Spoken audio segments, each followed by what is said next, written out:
Oh, I was just telling. Can I please have the members of the Government Management Committee to committee room number 1, please?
Attention, please. Would members of the Government Management Committee please report to Committee Room 1 for quorum? Thank you.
Yes, please. Okay, good morning, everybody. I'm going to call this meeting to order. I want to welcome everyone to meeting number 20 of the Government Management Committee. And for those of you in the room with us, there's a screen in the back corner. You provides real-time updates concerning what we're doing on the agenda and what's coming up next. If you're following at home or your office or outside of this room, if you go to www.toronto.ca/council, and they have the Government Management Committee agenda there. I would also like to gratefully acknowledge we're meeting on the traditional territory, the Mississaugas of the New Credit First Nation, the Haudenosaunee, and the Huron-Wendat, and home to many diverse Indigenous peoples. And so I need to ask if there's any declarations of conflict of interest under the Ontario Municipal Conflict of Interest Act. Seeing none, I need a motion to confirm the minutes of our last meeting, April 3rd, 2017. Councillor Crisanti is moving the minutes. All in favor? Carried. Speakers and presentations are on the green sheet here in front of you. We're just going to go through the agenda. GM 20.1, semi-annual treasurer's report on activities on the accounting services and purchasing and materials management divisions as of December 31st, 2016. Councillor Davis holding number 1. Item number 2, the 2016 annual report on non-competitive purchasing activity. Councillor Davis wants to hold that too. Okay. Number 3, Toronto Transit Commission occupied properties. Designation of a portion of the premises as the municipal capital facility. Councillor Crisanti is moving adoption number 3. Councillor Davis, did you want to hold it? No? You're all good? Okay, all in favor of number 3? Carried. Number 4, 2016 accounts receivable write-off report. Councillor Crisanti, sorry, Councillor Davis? You're good? All in favor of the recommendation on number 4? To receive, carried. Number 5, amendment to agreement with Osler, Hoskin and Harcourt LLP for legal services related to pension and benefits issues. Councillor Davis? Hold number 5, okay. Number 6, the impact of the social assistance management systems, better known as SAMs, on key service levels and staff health and safety. Just move adoption. You're moving adoption. All in favor of the recommendations in number 6? Carried. Number 7, temporary suspension of Four Seasons Site Development Limited. We have 5 deputants on that item. Number 8, sublease at 29 St. Dennis Drive with a Thorncliffe neighborhood office for a below-market rent agreement. Councillor Davis, moving adoption. All in favor of number 8? Carried. Number 9, lease at 2467 Eglinton Avenue East with the African Canadian Community Services for a below-market rent agreement. Councillor Crisanti is moving the recommendations in number 9. All in favor? Carried. Number 10, a new below-market rent lease agreement with the South Asian Autism Awareness Center at 705 Progress Avenue, unit number 63. I'll move adoption. Councillor Shan's moving adoption. All in favor? Carried. Number 11, acquisition of 1610 Markham Road. Anybody? I'll move. Anybody at all? Councillor Davis is moving the recommendations. All in favor? Carried. Number 12, real estate acquisitions, TTC, Sherbourne Station, easier access project. I know that Councillor McConnell told me she was fine with this item. Councillor Davis is moving the recommendations. All in favor? Carried. Number 13, acquisition of 21 Connell Court. Cornell? Oh, sorry. Connell, sorry. Connell. Thank you, Councillor Davis. All right, Councillor Davis is going to hold number 13. Okay, going back to our deputations list. So our first and only item, GM 20.7, temporary suspension of the Four Seasons Site Development Limited. So we have 5 speakers. Just before we proceed, the way that we work here. Sorry, and there's one more speaker. So the way we hear, each deputant has 5 minutes to address the committee. If we have outside councillors present, they can ask the deputant questions for up to 5 minutes. Then each member of the committee can ask the deputant for questions up to 5 minutes. Then we bring it back to what we call bringing it back into committee, where each member of the committee can ask city staff questions on this item for 5 minutes, and then we debate it and try and find a solution. So the first deputant is Rohit Bansal from Four Seasons Site Development Limited. Mr. Bansal here. Morning, sir. Good morning. You have 5 minutes whenever you're ready, and whatever microphone you sit at, if you press the yellow button, it'll turn your microphone on.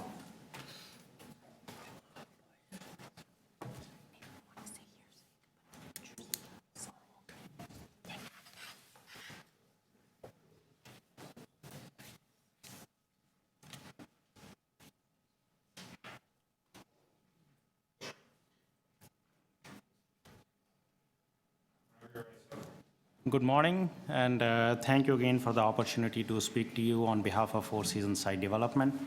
I'm Rohit Bansal, speaking on behalf of our 120 team members here. I'll be speaking to the staff report that wishes to suspend Four Seasons Site Development on city contracts for a period of 3 years, which we believe is based on partial information and facts. Four Seasons has performed about 30 contracts for City of Toronto in the last 10 years, 6 in the last year alone. And other than College Street contract, we have always completed our contracts and always had satisfactory performance ratings. And this fact goes not just to City of Toronto, but to various municipalities outside the City of Toronto as well. The total work Four Seasons has performed for City of Toronto alone is over $120 million. And other than on College Street, none of our contracts ever got terminated or questioned. The city's staff's case is based on 2 performance evaluation under 2.5. One is from College Street, and the second one is an interim evaluation from Shooter Street. And I'll speak to both of them. That is, city staff portrays us performing the work in an unsafe manner. However, the actual facts might be slightly different than that. And we'd like to show you some pictures if I can use the overhead for that purpose.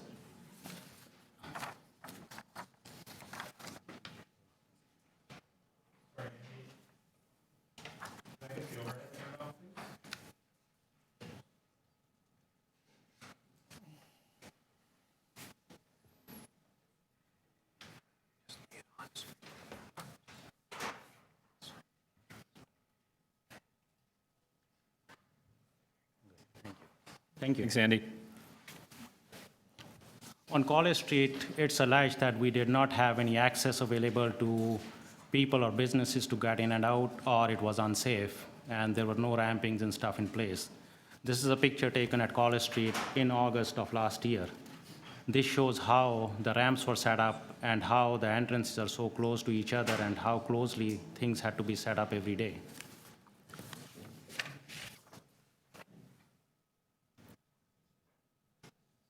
These are some other pictures with the date stamped on them from when they were taken.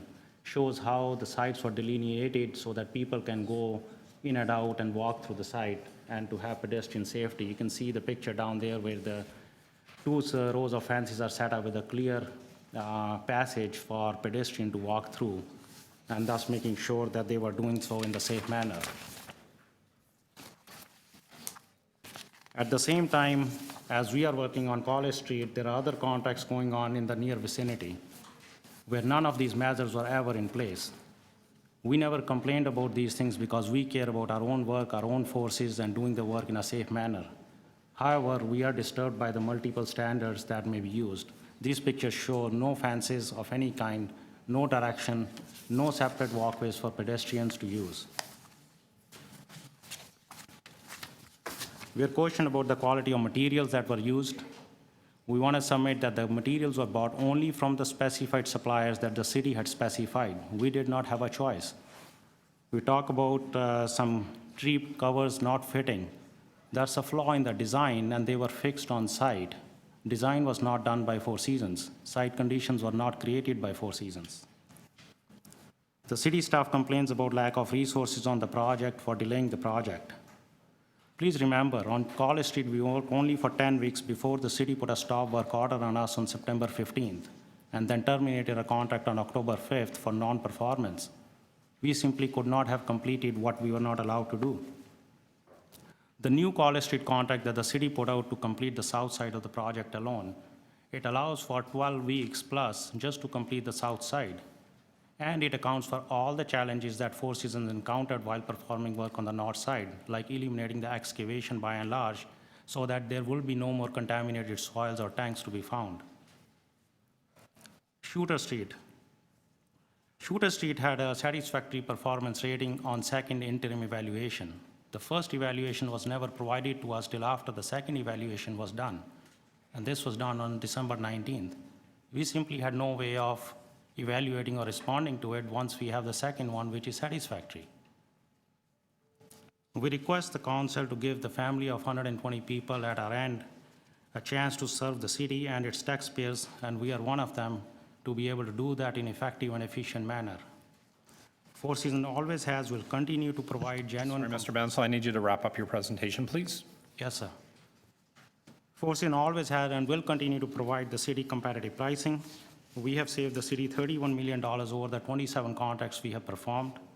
We have no affiliation to any other competitors and do not subscribe to any practices that they may have as pointed in the Auditor General's report.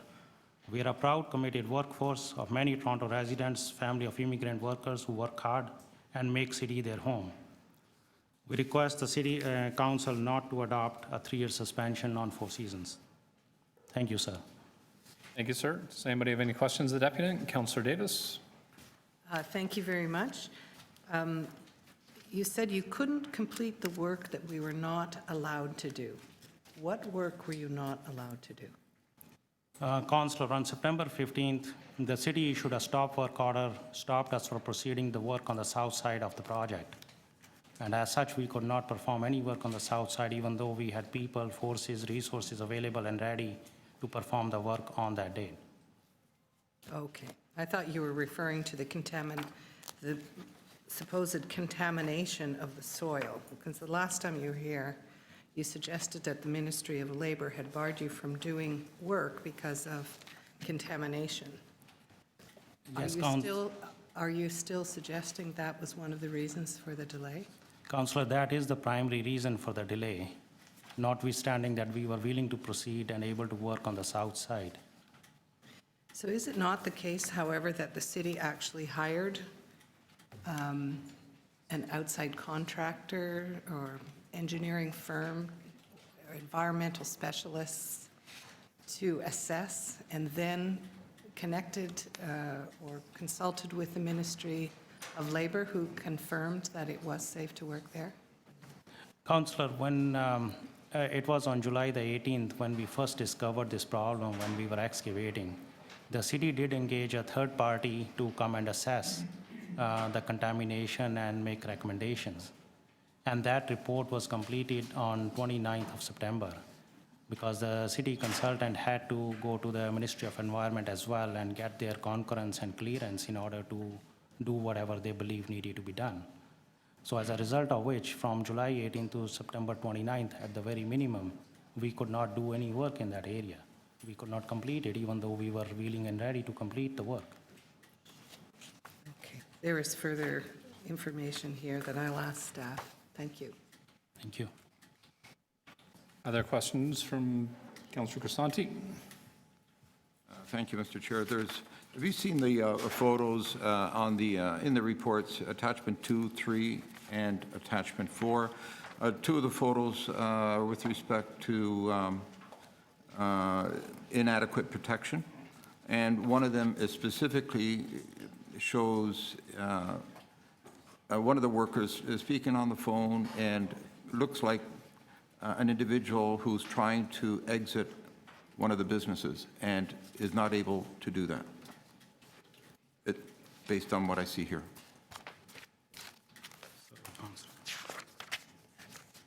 How did we get to that situation? So one of the things, Councillor, is in pictures 1 and 2, as you see, we have no authority to prevent somebody from entering work zone.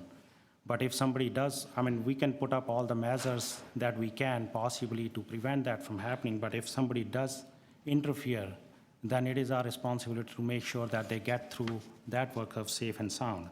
And on this job site, there was no such incident where somebody got hurt as a result of that. As you see in the picture 2, you have a worker who's standing next to a machine with his hand raised up, stopping the machine from working because somebody has stepped in to the work zone to get through. And the photo number 4? So in the photo numbers 4, this is when after the Ministry of Labor came on site and directed us to erect those fences. In every single case, every business and every resident in the area were delivered notices 48 hours beforehand, letting them know at any point when their access would be disrupted.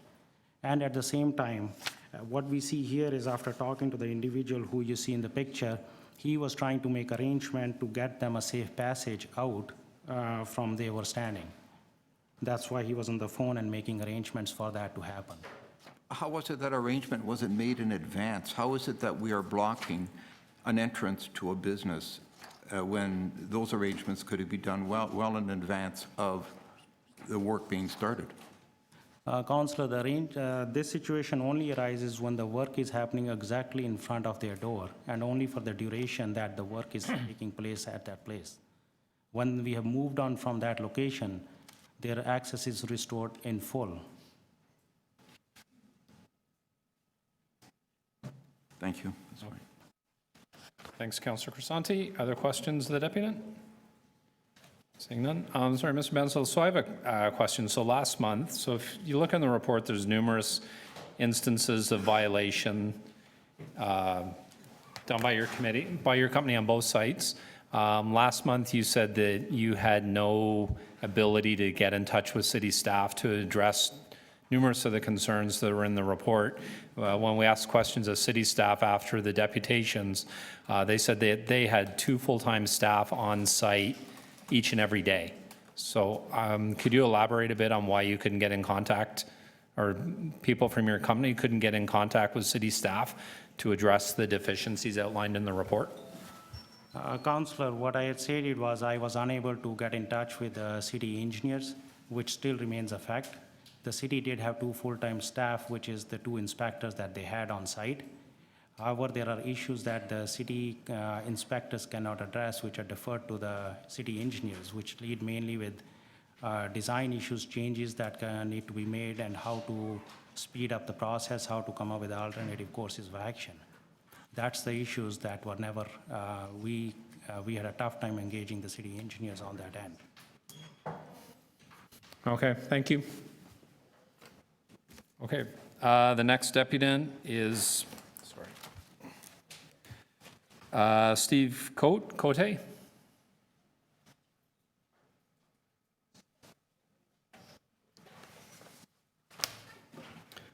Morning, sir. You have 5 minutes to address the committee whenever you're ready. Good morning, ladies and gentlemen. My name is Stephen Cote. I started working with Four Seasons 5 years ago as a laborer. I have worked with the cement crews, asphalt crews, and traffic control and setup crews. I've worked my way up to become a foreman. I'm now in charge of the excavation and removal crews. During the last year, I've had the opportunity to work on both the College Street and Shooter Street jobs. I read the report by the City Toronto staff, and I just want to set some of the records straight. Every day, we would only be able to work for 3 to 4 hours of production due to the fact that we would have to constantly stop production, break down our safety measures to do our work, and then put them back up as we move along. We would set up safety measures such as breaking down fence, setting up signs, and posting job notices, big steel gangway ramps to allow access to the bridge, like bridges to the storefronts. On August 5th, 2016, I met with Alan Mendoza of the Ministry of Labor to walk the College Street job and go over all the extra safety measures he wanted to see in place, which we complied with. In the 5 years I've worked for Four Seasons Site Development, I worked on Kingston Road, York Street, Dufferin Street, College Street, and Shooter Street, just to name a few. We at Four Seasons, we always put public safety first. It's a big, big concern for me. I never want to see anyone get hurt. Not once in those jobs did the city ever have an issue with our safety setup. Our company provides us with all kinds of training, safety training, falls training, public safety training, and our union does as well. I spend a lot of my free time in this city I love, Toronto. Many of my coworkers live here, and we all love to work and be a part of this great and beautiful city. I take great pride in pointing out the work that I have done to my family and friends when they come for visits. When I hear that this work will be taken away from our company, it burns me up inside, because a lot of Four Seasons families that live in and love this city, want to work in this city. I'm finishing up Shooter Street, and I'm worried about what the future holds for me and our company. Thank you. Thank you, sir. Does anybody have any questions of the deputant? Councillor Karygiannis? Thank you, Chair. Through you to the deputant. You said something about having the environment, Minister of the Environment come over? Okay, so when we were excavating, on several instances, we found oil tanks. I found a huge contaminated spot that I immediately notified my supervisor about, and we went through the city inspectors, and wherever they took it from there, I'm not sure, but I found multiple places of contaminated soil that needed to be addressed. Talking about taking it to the city staff, would you be able to elaborate? I notified the city inspector. 30 seconds. Sorry. Let me finish. I know you're gung-ho to give the answers, and I really appreciate that. Once you've done all the due diligence, did city staff give you any instructions in order to cover it up, or what's the process that they tell you that you needed to follow, and what, in your opinion, as a layperson that works on the field, needed to be done? They said to close up the area with safety fence and that they would get back to us with a decision. How long before they got back to you with a decision? I never heard anyone get back to me. So were you the person that went to city staff, or when? I notified my superiors about it, and when I notified my superiors, the city staff's office is in the same office as my superior, and I notified both of them immediately. I phoned Danny, the city staff worker, on site right away, and my supervisor to come right away and check it out as soon as I found it. Did your supervisor ever get back to you with a notice from city staff, and if they did, how long did it take? I do not recall. I just was told to make it safe so that no one can get hurt or fall in, and that to leave it with them. In your opinion, as a person that works on the field, and really I respect the people that work on the field, because sometimes they are more knowledgeable than people that actually tell you what to do. Was that a safe situation that they were telling you to work upon, or was it unsafe for your workers, for you, and for people that actually live in the area or work in the area? Well, I believe that if there's contaminated soil or oil tanks in front of my house, I would want something to be done about it. I do believe that I fenced off the area to make it safe so no pedestrians or public could fall in. My personal thing is I wouldn't want my kids or my family walking around contaminated soil, and I wouldn't want someone to bury a diesel tank in front of my property. In your opinion, was city staff aware was down there, or they did not know, or they didn't have plans? I mean, they didn't have any plans to show what was underneath there? I believe the city staff was fully aware of it. I just feel like that they weren't, they really didn't know which procedures to follow personally. That's my personal opinion. Now, I'm just a worker at the end of the day.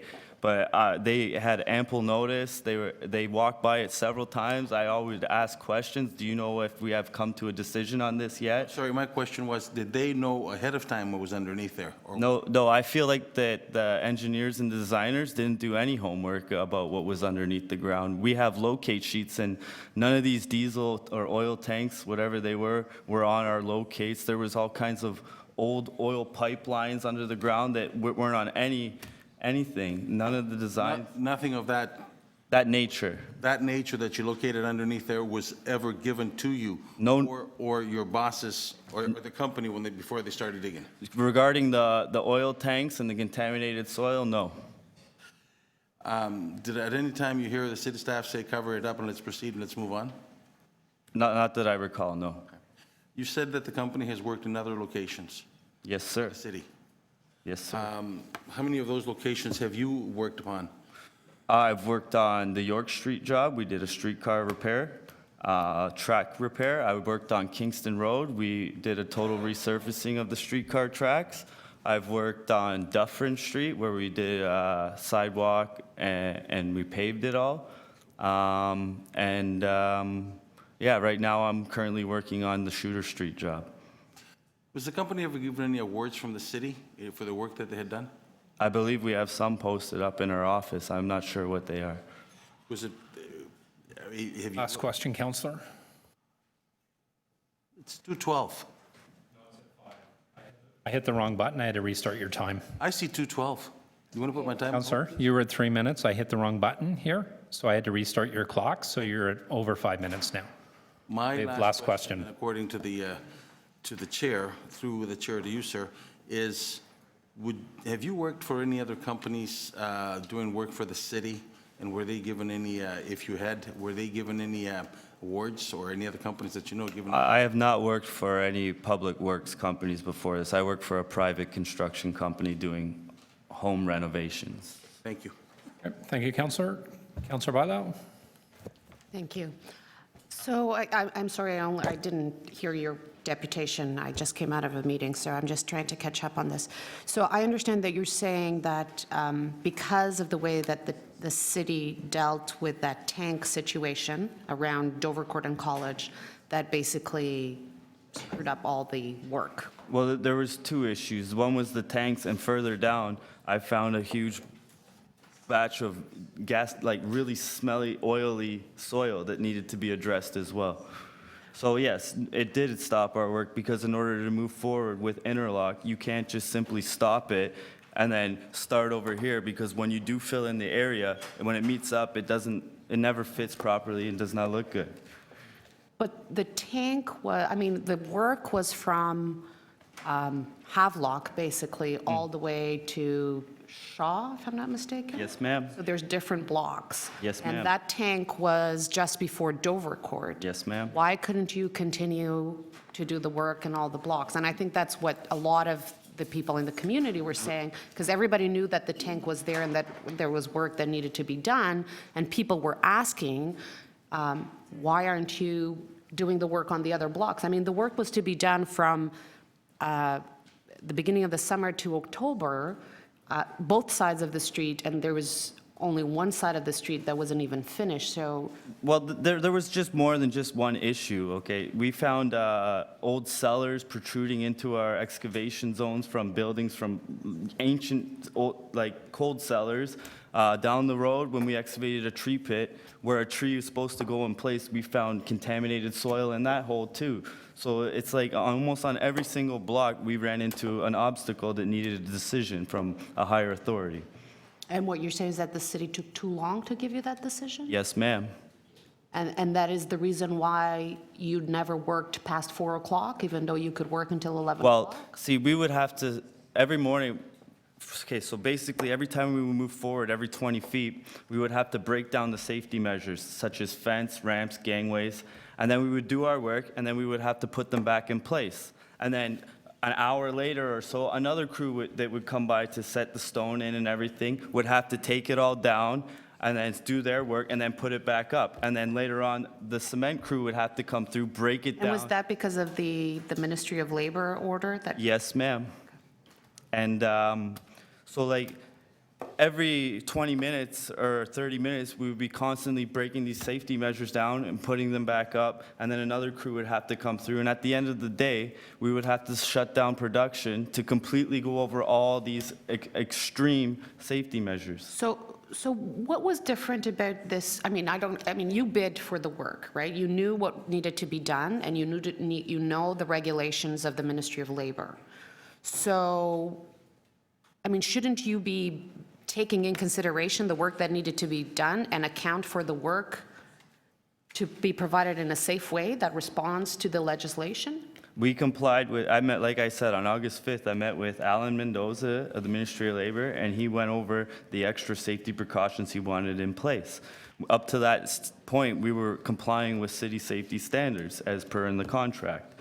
Now, when Alan Mendoza met with me, we went over the extra safety measures that he wanted implemented, and we complied with, and 2 days later, he came back and approved everything we'd done.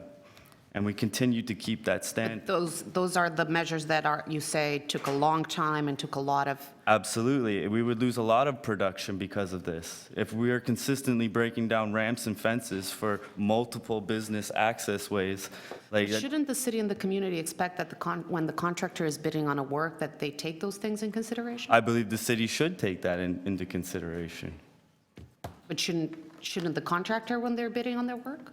We followed the guidelines specified to us by the city, and we follow all of the safety measures that were in place. Now, I believe Alan Mendoza wanted to see more safety measures put in place of the Ministry of Labor, Alan Mendoza, and we complied with that.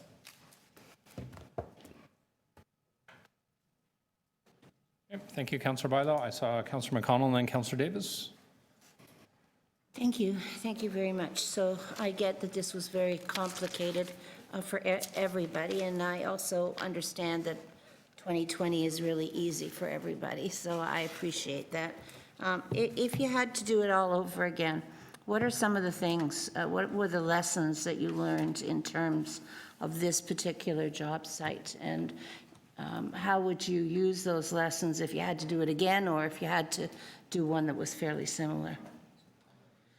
For if some of the lessons, I would say that we would have to put a better, I don't know how to say this. Okay, so like the public, when the Ministry of Labor demanded that we would have to shut the business down, the access to the business down while we would be working in front of it. Yes. And we got harassed quite a fair bit from business owners and Sure public. did, yeah. Like to the point where some of us were actually scared for our own safety. Yeah. And I would just put together maybe a better plan on how to go about giving access to these places. Yes. And also, I just feel like that the city staff that was on site were not really much of a help to us. Every time we would go to them with an issue, they would like shrug their shoulders Right. and beat around the bush, so to speak. That's from my personal No, opinion. that's fine. No, that's. Me and my coworkers, we work really hard, and we truly care about getting the job done on time. But number one is public safety. And it's hard to do public safety when people are harassing you, throwing stuff at you, kicking fence down on top of you while you're working, and just total irate public where they were so mad. And I'm very proud of how we handled a lot of those situations. Okay. So that those didn't escalate, those de-escalated, is that We correct? we de-escalated a lot of those situations. If you put yourself on the other side of the fence and into those businesses and the shoes of the businesses, would there be any lessons that you might have learned to mitigate some of their issues and their irateness and all of that kind of thing? Because it really was a war zone, wasn't it? It was pretty bad. it was bad. I've had work done in front of my residents before, and I got a 48-hour notice, just like we handed out. Yes. And so I was out of my house for the time that they needed to do the work. Right. Okay? We supplied them with notices. I went around personally knocking on doors, letting people know that within the next 2 days or the next 3 days we'll be working here. And I always comply with notices. You know, not everybody does. Yeah. And it's difficult. And whenever there was an emergency that would arise where a business or a homeowner needed to get out, we had safety ramps on the side to get them out for emergencies. And in the Ministry of Labor, it states that we have to stop the access ways of that business or home while we are working there unless it is a life-threatening measure. And that's what they told you? And that's what I was, yes. Okay. Would it have been useful if we'd been able to get that notice around from the Ministry of Labor? Would that have been Well, we made up job work notices for 48 hours prior to the work, and every day we would hand them out down the street, whether we would get there or not. We would just, I don't know how much further I can go into it. Okay, thank you. I appreciate that. Thank you very much. Councillor Davis, questions? I'm struggling still to understand on projects that I've had in my ward where the work is happening in front of the businesses. They were required to fence off and build ramps and move along and put them back, fences back up and moved along in sequence to keep the businesses open. But what I read is that you trenched all the way along. And so you left a long area that had to be blocked off. Is that not? We did not dig a trench all the way along. We removed sidewalks, and Okay, whatever. Yep. But that you fenced off the whole entire side. that was the Ministry of Labor's requirements. They came to us and they mandated that we had to put up a 6-foot tall fence along the entire job site in order to keep the public safe and out of Were our you work not- area. But you were also required to make it accessible. And we did. We provided ramps and we made access points for every single business. Okay. Every day, I guess there's just a different view of how accessible that. we put in steel ramps to every single entranceway to every store. We put up fences around them. We made sure that everyone had access to their storefront. Okay, well, there's different facts before us, as you can imagine. There's also different facts before us on the behavior of the workers in your crews, that they actually, their behavior was unacceptable. Would you agree that there must have been some times where they? I strongly disagree, because I had store owners trying to give us drinks and water. They were talking to us. I had several businesses bring us a pizza once in a while. Now, we're mandated not to accept anything from these people, but I'm just going over a few things. Like, I had several restaurants offer to feed us. I had several places bring us out drinks, cold drinks, because it was very. You dispute that there were situations of poor behavior? To my best of my knowledge, from what I saw, we handled the public very well. And you know what, that's fine. I'll ask some other questions later. Thank you. Thank you.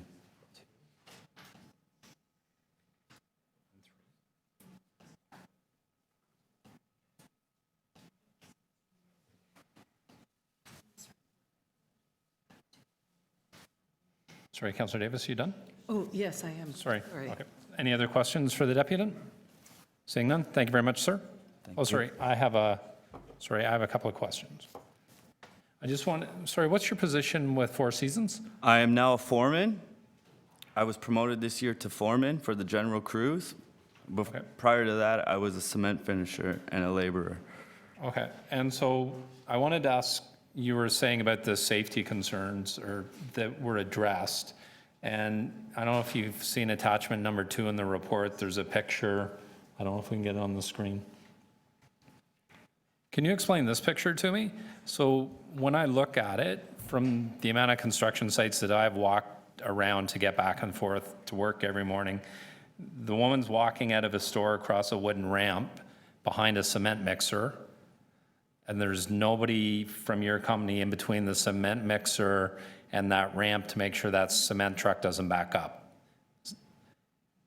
Okay, and so the in this fence- picture, they are pouring cement in front of there, and they have to take down the fences and the ramps out to get the cement into the forms. Now, this lady must have had an emergency. As you can see there, in between the worker and the chute, there's the ramp the lady came over, which is well beyond, in front of 2 or 3 other workers. So they would stop, and as you can see, there is no cement coming off the chute. There is only a pile of cement. So they stopped the truck and stopped work so this lady could get out right there. But there's nobody between her and the truck. There is. There is a guy on that side of the chute, right Looking there. at There's a side. foreman standing right beside her, and there is another foreman at the entranceway that probably helped her walk across that ramp. And then there are 3 other laborers right there. And I see 3 people in between her and the truck. Okay. The truck is stopped, it's parked, it's turned off. Okay. There's no lights on the vehicle, so it has no way of moving. Okay, and then in that picture, where would she be going? Like there's So fence in between. Immediately Sorry, outside sir. of the view of the picture, there is an open part of the fence that leads into the big fence and the little fence that was designated to set up for a temporary pedestrian access way. Okay, and then the next picture in the same attachment, there's people again walking through the construction zone. Like the person in white is within inches of the.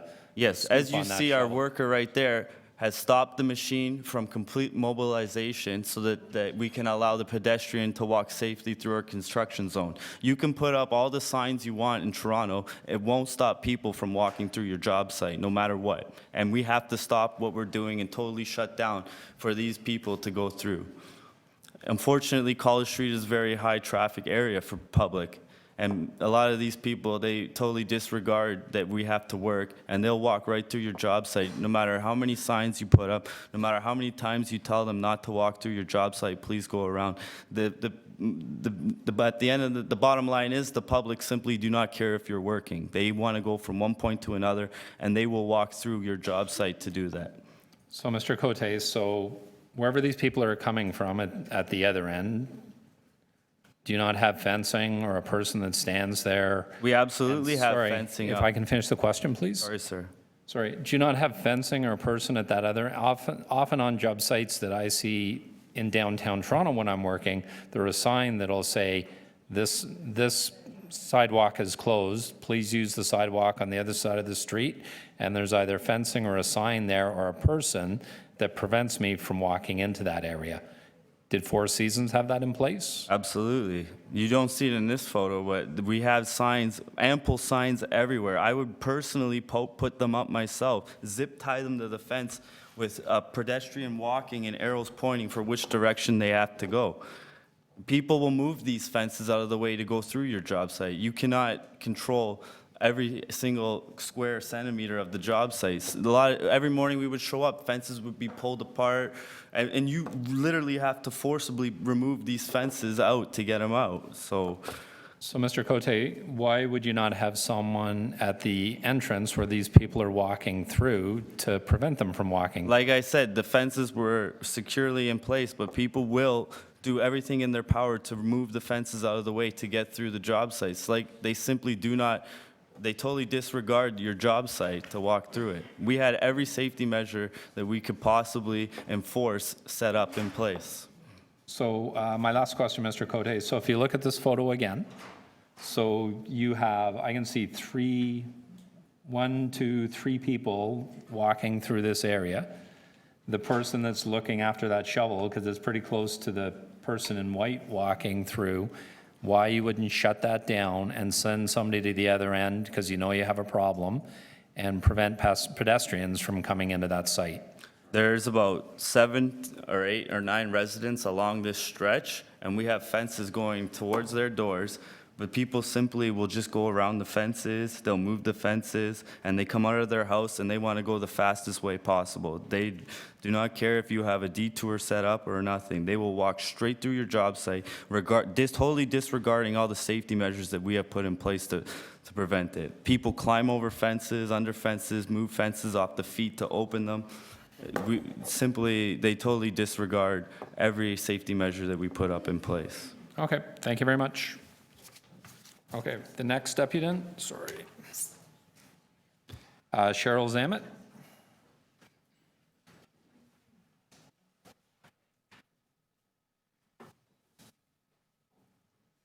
Morning, Ms. Zamet. You have 5 minutes to start whenever you're ready. Okay, here we go. Hi, everyone. My name is Cheryl, and I'm the project coordinator that was on site at the College Street Promenade upgrade project. This was my first City of Toronto project that I have been involved with, and I can honestly say that the conditions and work environment was something I had never experienced before.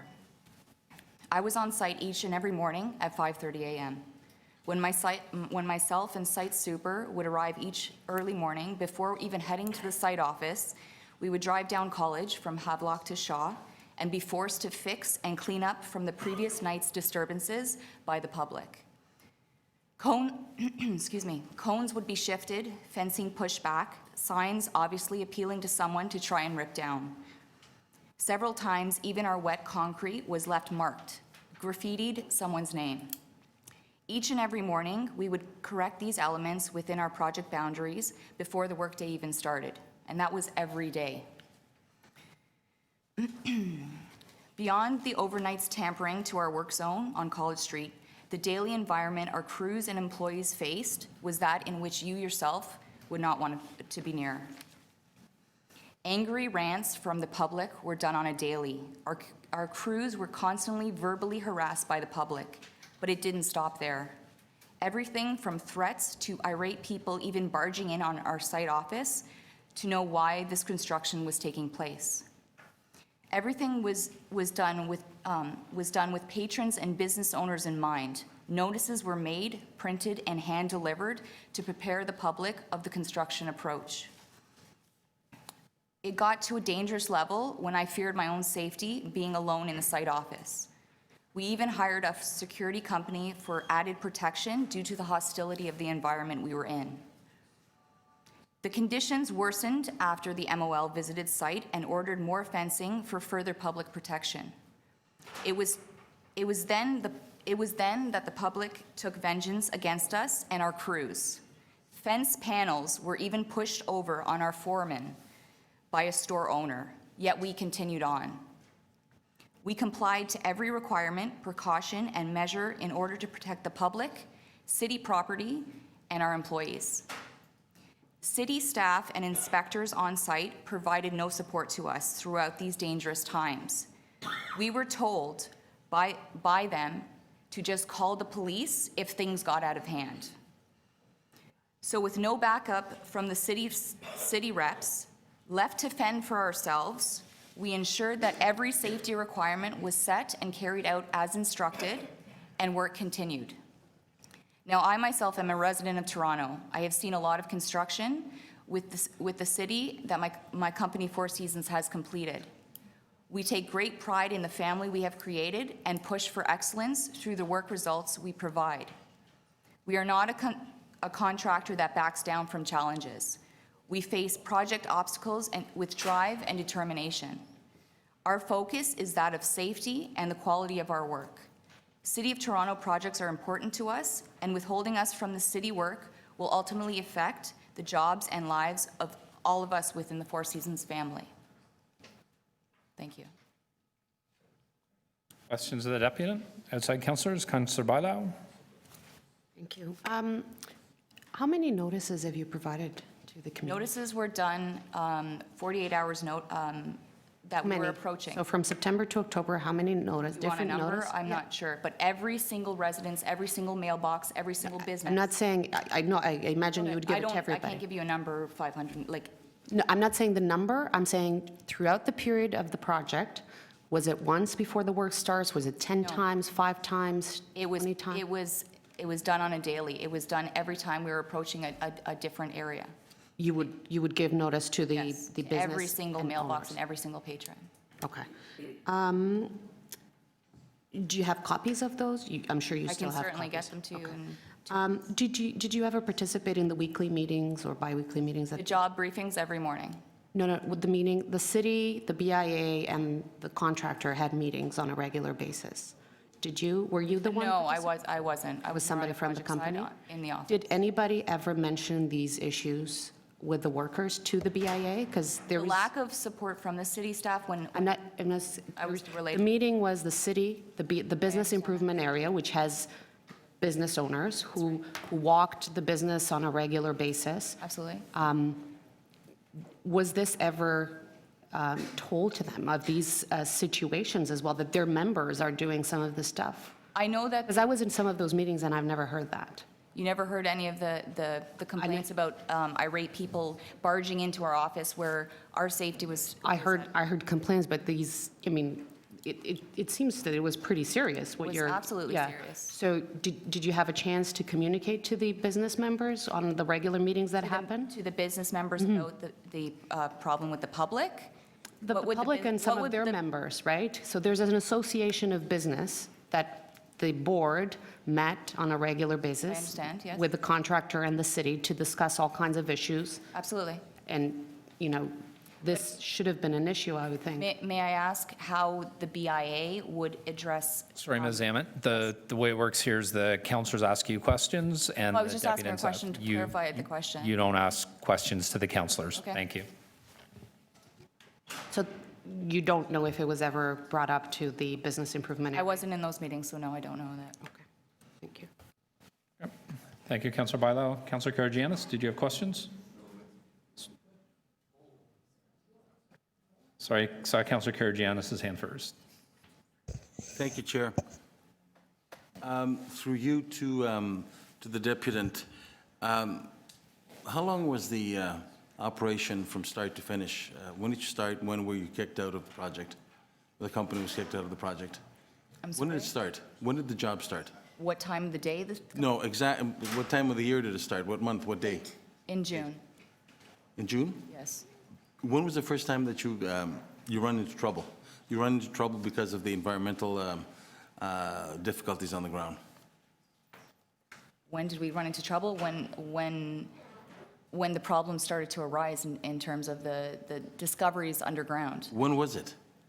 What was the exact date? Well, exact date approximately? A couple of days, a couple of weeks into the project? No, it was into the project, after the first month of the project. So that would have been when? July? Probably midsummer, yes. Did you continue working, or did you, the city told you to stop working, or did the city tell you to cover the difficulties up and move on? What was this, the city's? Again, to reiterate what other people have said, we could not continue until these problems were addressed. Did the city tell you to address the problems, or did the city tell you to cover up the problems? The city didn't tell us anything in regards to the problems. That was the problem, the contamination. Have you worked with this company in any other job locations? Not on a City of Toronto job, no. Never on a City of Toronto job. Okay. Has the company done any work for any other municipalities that you were involved in? More on the metro side of things. That's what the projects I've been on, not on City of Toronto.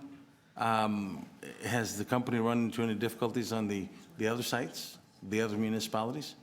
I think the contamination and discovery of these issues that arose is the main reason the project got held.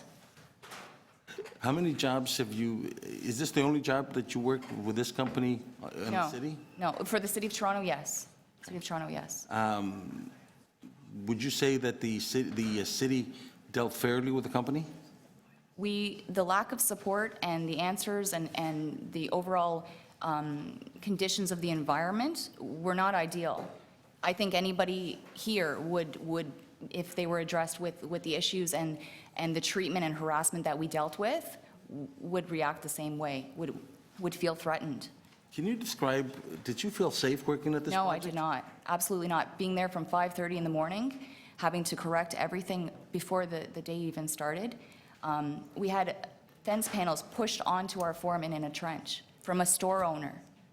Like, it was the reaction and our composure which helped that situation, because like being in that environment, such a hostile environment, nobody should be subjected to that. You said that the city told you to call the police. Our direct city inspector washed his hands clean of the situation when we told him what was happening, when we told him what the nails that people were putting underneath our vehicles. He said, call the police if things get out of hand. That was his exact words. Did you call the police?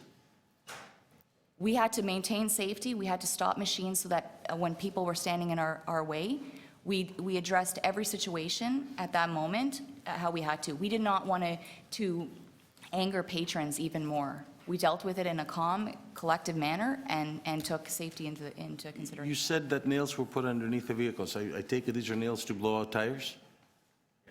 I believe so. Had any of your vehicles been attacked, blown out tires? Yeah, so one person was affected by it during the Portugal soccer game. How so? As I described, the nails were set to damage our vehicles. Was that person hurt? Pardon? Was that person hurt? No, but the car was hurt and the car was damaged.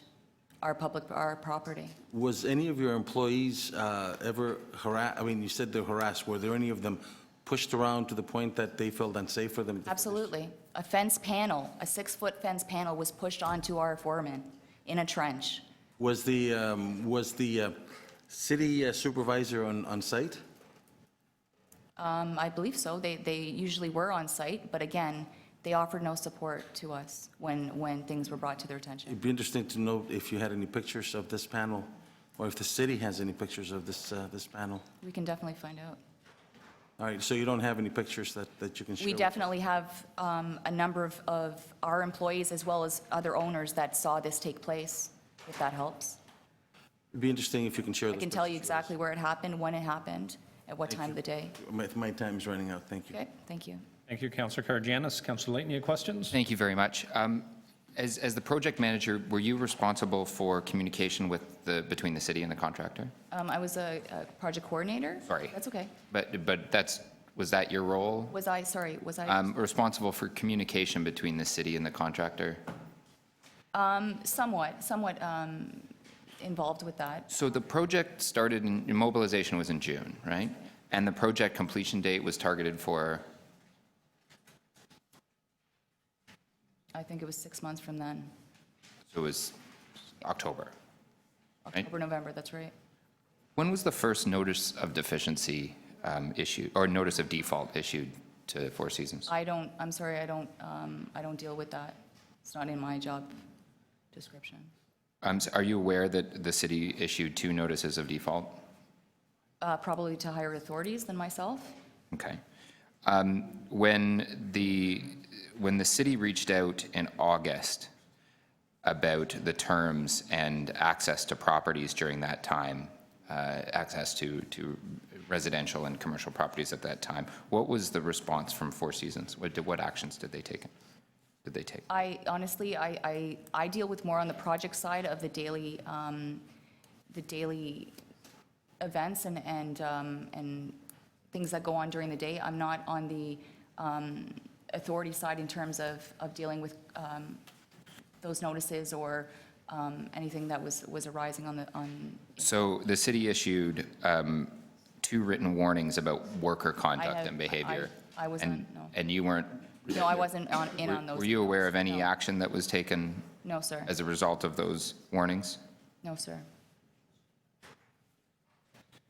Are you aware of the number of deficiencies? Has Four Seasons been served with the number of deficiencies that we've found since the project was completed? That was more, like I said, on the project manager side. I deal with the daily occurrences during the day for the work. Okay.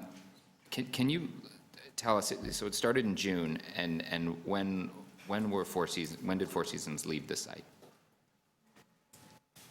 I think the contract was terminated in September. September. So that was 5 of the 6 months. I believe so. And when did Four Seasons start work on the south side? I'm not aware. They didn't, right? No work was done on the south side, correct? On the south side, you're saying? No, work wasn't started Okay, on the thank south you. side. Thank you, Councillor Layton. We'll bring it into committee now. Questions, committee members of the deputant? None? Okay. Sorry, Ms. Zamet, could you explain to me, were you the project manager or the site No, supervisor? I was a project coordinator.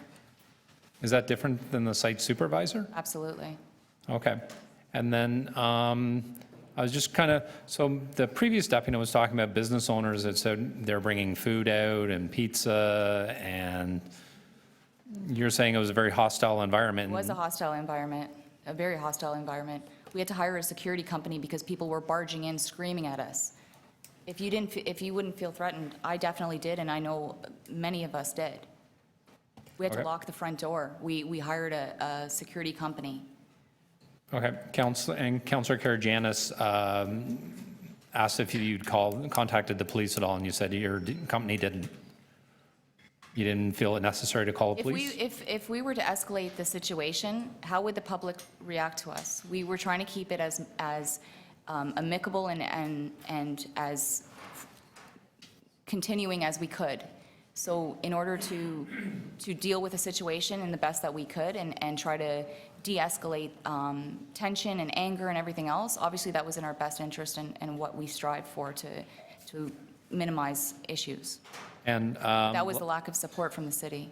so last month, we were told the City of Toronto, by city staff, we were told that there was 2 full-time city staff on site each and every day, and you didn't feel that that was beneficial to have them there?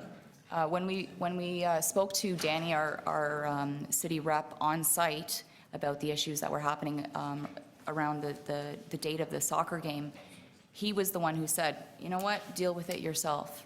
So that support could have been a little bit better. Okay, all right, thank you very much. Thanks. Okay, the next deputant is Shane Windsor.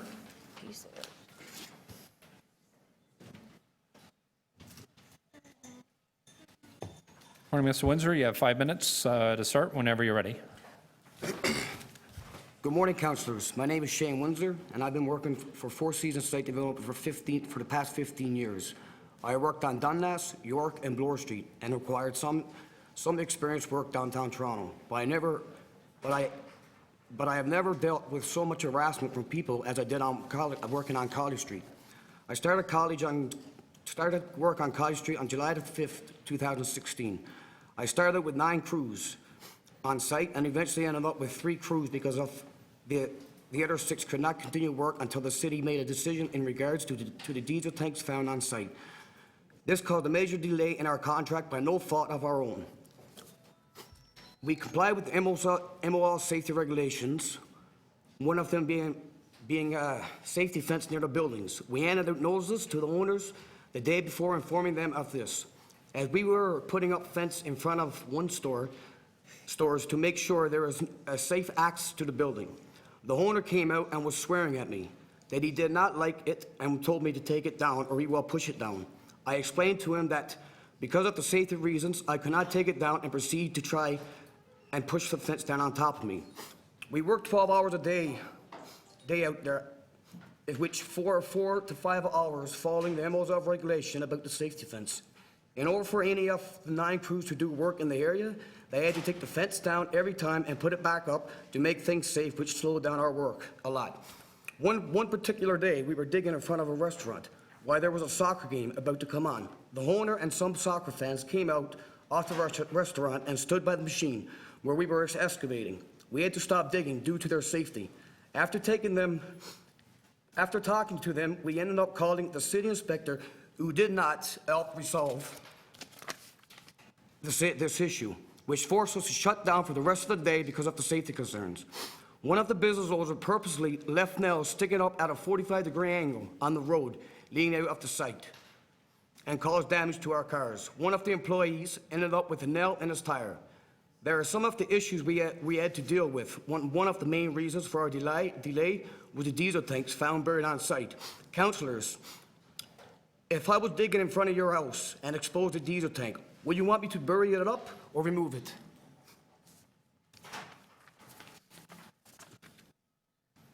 Okay, thank you, sir. Questions of the deputant? Councillor Karygiannis. Thank you for coming. And through you to the chair, I see you're a little shaken up. You probably had a horrific experience at that site. How long were you working on the site, sir? How many weeks, months were you working at the... We started in July and until we got shut down from the city.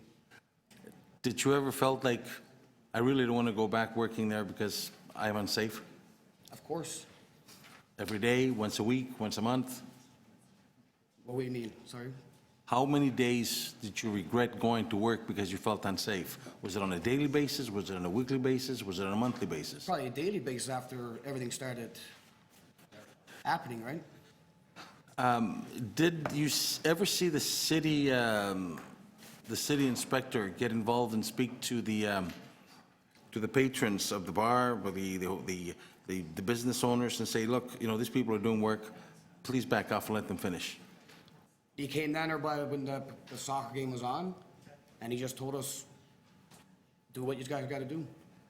By other words, he or she probably felt threatened and they left for you to fend for yourselves. Would that be incorrect? Yeah. So once the city inspector never done nothing, we shut down for that day just for the watch the soccer game. So we lost time there. Thank you, sir. Thank you, Councillor Karygiannis.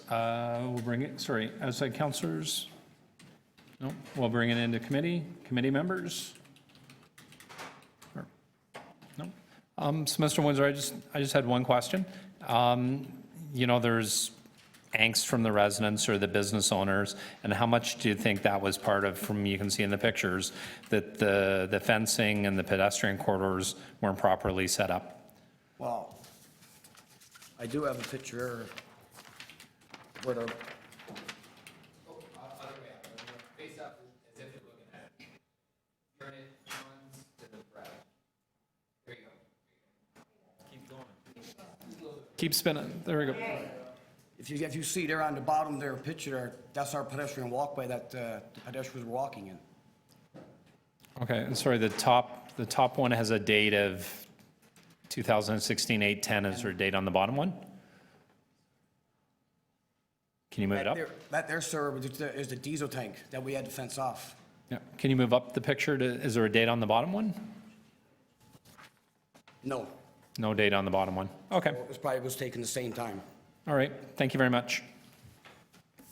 Okay, the next deputant is Chris Chechik.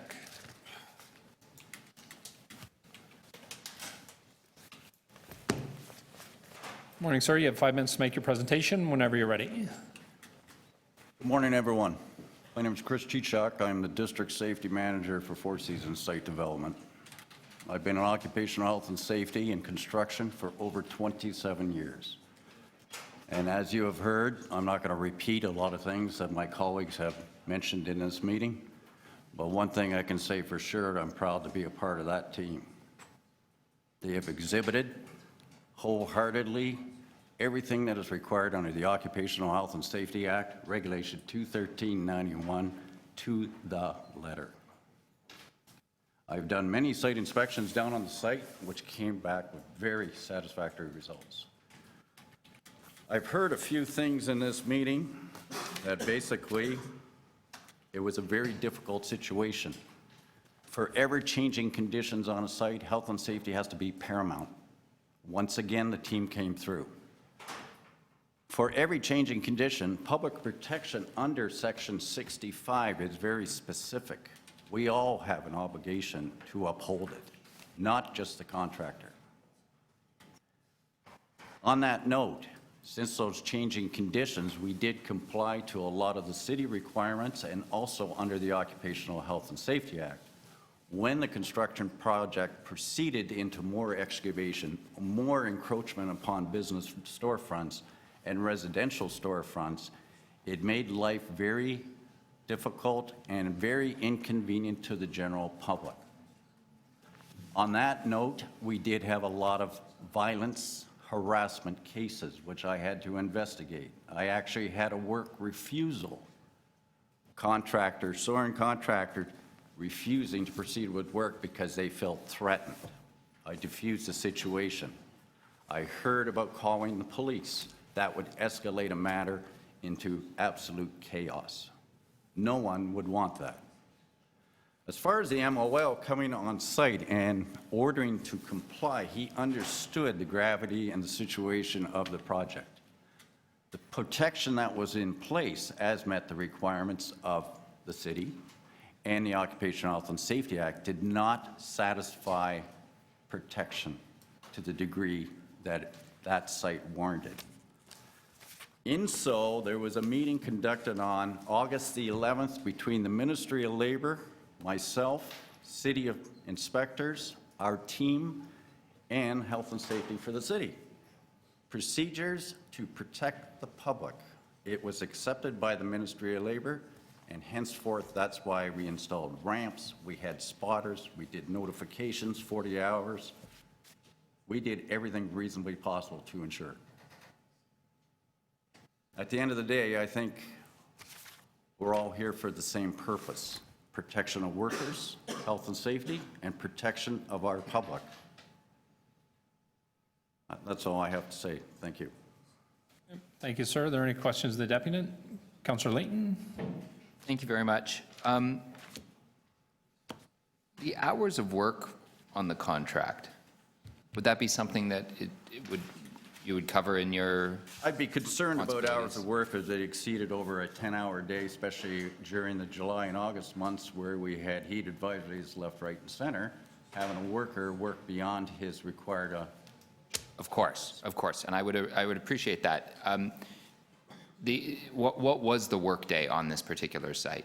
What were the hours of construction? The guys would work from 7 o'clock in the morning, sometimes 7 o'clock at night, 8 o'clock at night, whatever was necessary. Did you, sorry. At the end of the day, they had to ensure that the public protection was in place before they went home at night. Were you aware that the contract actually stipulated that the contractor must work extended work hours, 7 a.m. to 11 p.m.? And wasn't privy to that. But this isn't forcing individual workers to work that length of time. In fact, it's just ensuring the contractor has enough teams on site for that duration, and that the contractor was made aware of this in July? All due respect, I was more concerned about the health and safety of the project. Of course, and I appreciate that, and I think that's certainly an important aspect of the project. But I just wanted to check to see if you were aware that that they weren't in fact working the hours that were required. Thank you. Councillor Karygiannis, you have 5 minutes. Thank you. I'm sorry, I didn't catch exactly what you do. I missed I'm the that. district safety manager for Four Seasons Site Development, All right, sir. occupational health and safety. Can you please explain to me the issue with the Ministry of Labor and why did they come? What they asked you to do? The reason they came, to me, is unsure. There's not a specific answer to why they came, but they did come. The result of their inspections and everything else, they felt that the public protection that was in place was not adequate due to the nature and scope of the work, because it encroached upon the businesses and the storefronts and the residents. Therefore, under 65, they asked for our recommendations and to put up public protection as stated under section 65, 1.8 meter fence and ramps. We complied. You've done other jobs with this company for the city. Would I be incorrect? Correct.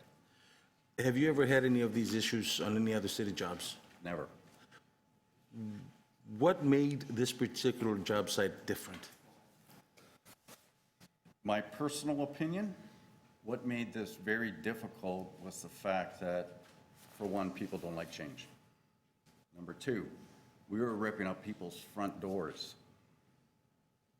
to beautify the neighborhood and everything else. People did not like that. There was a lot of confusion and animosity towards whoever was destroying. It'd be the same as somebody destroying your front deck. You wouldn't be too happy. No, I wouldn't. Okay? So as progress to make things better, that's the main reason. Did the city officials provide you support at this site? When you worked on other sites, was there more support at other sites from city officials than this site? More support on other sites, but on this particular site, let's just say, I'm going to be very political here, they were very cordial, and that was about it. Did you happen to work on any other sites with the same city officials, or were there different officials on the site? Different officials.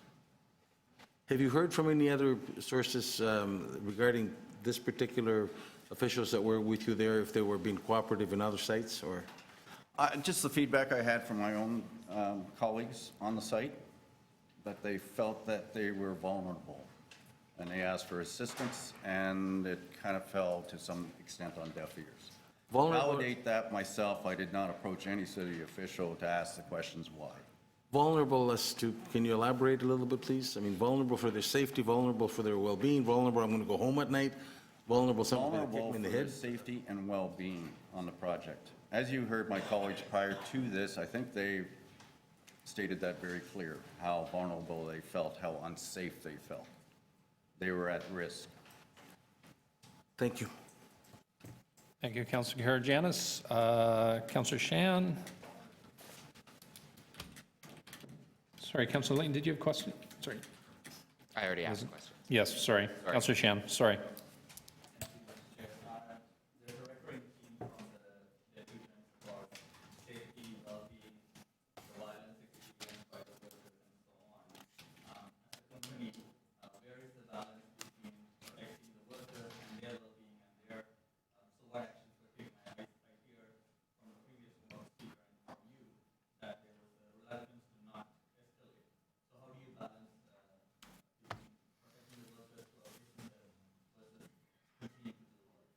Foremost,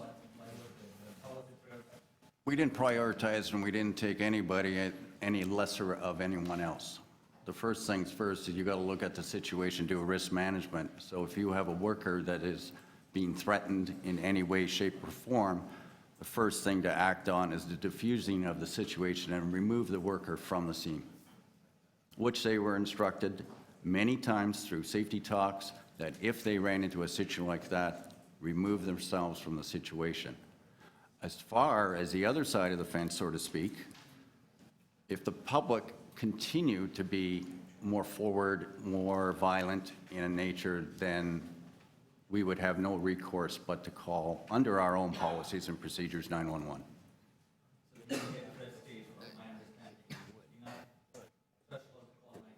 Correct, but In all fairness, our team did very well to diffuse the situation, so that never had to come to that point. None of this was brought. Did you at any point give a submission to the city about the experience of the workers facing violence, facing challenges to well-being, facing safety concerns in any formal way with the city? Not in a formal way, no. A lot of the situations, especially in workplace violence and harassment, it is a lot of confidentiality involved, and it's an internal document that we will handle. And if you look at the legislation, most harassment cases are to be expected to be handled within the organization. There was a comment about city staff not being supportive leading up to this. So that's why I was asking whether, I know internally you could manage the health and safety concern, but is there any implication that the city's actions were resulting in any of these safety concerns or violence concerns? I wouldn't necessarily say it was the city's inspectors, a result of them, that these situations occurred. It was just the nature of the job. Okay, thank you. I want you to be conscious of the fact that I was not stationary on this project day in and day out. I used to do site inspections twice a month. Councillor Davis? Thank you very much. I was wondering about this question of the role of the Minister of the Environment and the TSSA approval. I understand it took from July to September to get the TSSA approval, but the city directed Four Seasons to continue to work on the remaining work on the north side. Were there any safety or contamination issues on the remaining work that? Not that I was aware of. Okay, thank you. Just in the areas of what was discovered. Thank you. Councillor McConnell? You okay? So the Minister of Labour, the Ministry of the Environment, and the city staff, were they in communication, constant communication with each other over this particular site? Do you know? Pardon me, could you just rephrase the question? Sure. No, I'll say it again. That's fine. So you had kind of three different pieces in here. You had the city staff, who were the inspectors on site, and yourself, who was from the company. And then you had two different provincial organizations, I'm assuming Minister of the Environment and Minister of Labor. Is that correct? Correct. So my question is whether or not there was communication between the two provincial organizations and the city staff, to your knowledge. Like, did they work through this, or did they work independently? The only occasion, the Ministry of the Environment worked independently from the Ministry of Labor. Ministry of Labor and Four Seasons Site Development and city officials worked together. So the city of Labor, so the city officials and Labor and Four Seasons worked together? Correct. Correct, thank you. Councillor Davis, you had one more? I did. I just wanted to ask, so there was also diesel contamination found, and it was, I gather, near a tree pit. Was that in an area, where was that? The diesel contamination? Yeah. Well, it says it's 8222 College. College Street around Havelock. So where was that in relation to the tank? In relation to the tank? I wouldn't give you the proper answer. I wouldn't know the proper answer to that question. You don't know where I know there was a contamination? contaminant, a spill, there was a tank dug up, but it was down by Hava. But in vicinity of what you're trying to ask me, I'm not sure of that relationship to the distance. Okay, but it was on the north side? It was on the north side. Okay, thank you.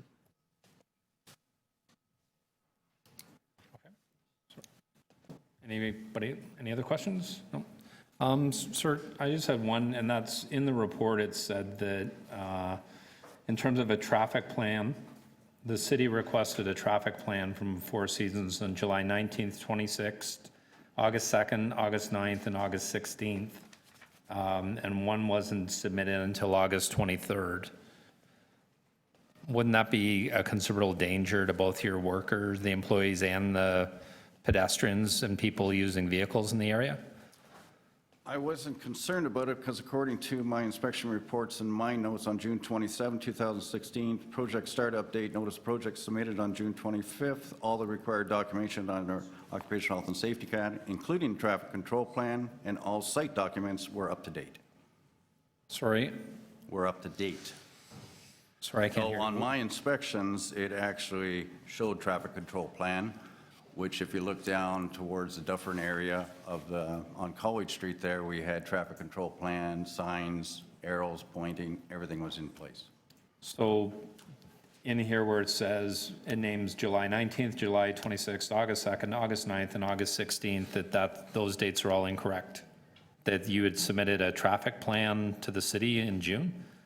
According to my records, it was on site on June 27, 16. Sorry, the traffic plan was submitted in June.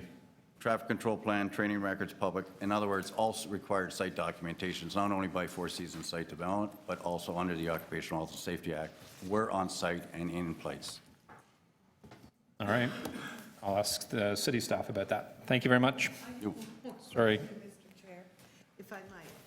I'm still trying to understand the scope of work that was remaining in relation to the contaminated sites that had to be blocked off.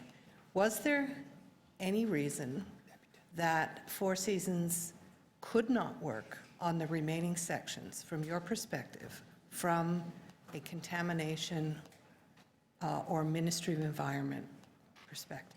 On my perspective, as far as work is concerned, the only thing that would not allow any work to commence would be in the immediate area of the contaminated. Okay, As so far as work the rest could have been done. As far as the rest of the project, Yes. that is up to project Okay, team to thank you make very much. That's very helpful. Thank you, Councillor Davis. Our next deputant is Jose Madero.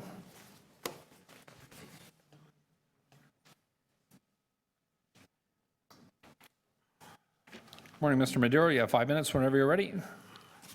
Good morning. My name is Jose Medeiros. I work for Four Seasons since he opened the business, over 15 years. I do a lot of work in City of Toronto.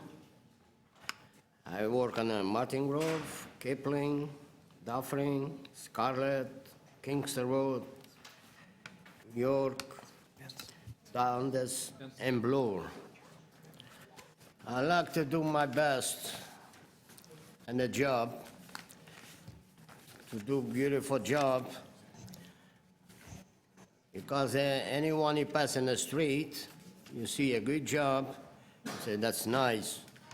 I've been in my family, sometimes I show them that he did that job, that he did that one. You work in the rain, night shift, day shift, to be having the company to produce the job to be done, if nobody is complaining. That's my question.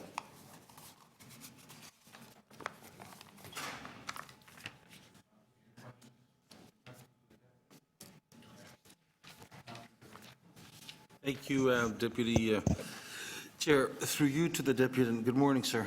You've worked for the company 15 years, correct? Yeah, over 15 years, yeah. You've been at many job sites within the City of Toronto? Yeah. In this job, we've heard that the workers were threatened, barricades were pushed upon them, and they didn't feel comfortable in working there. In any other job sites that you've been, has this been experienced? Have you had this experience? Yep. Let me try this one more time. Could be some difficulty language. In all the jobs that you have been, except this one, did you feel secure? I don't work in college in that one. I never work on the college street on that job. Okay, thank you, sir. Appreciate it, thank you. That's a job I don't date in downtown Toronto, because I can be all over the place. every job site. All right, thank you. Any other questions of the deputant? Thank you very much, sir. Oh, sorry, Councillor Davis.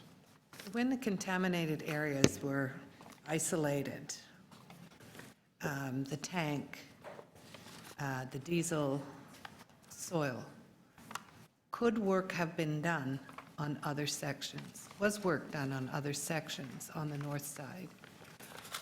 That's what I say. I don't work on the College C. I don't know. Didn't work on College. Oh, I'm sorry.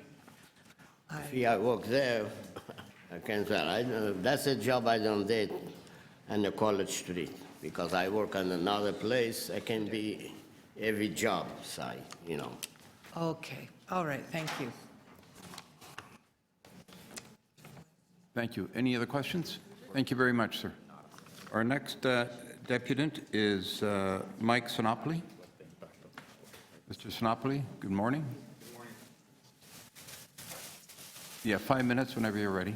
Okay, thank you.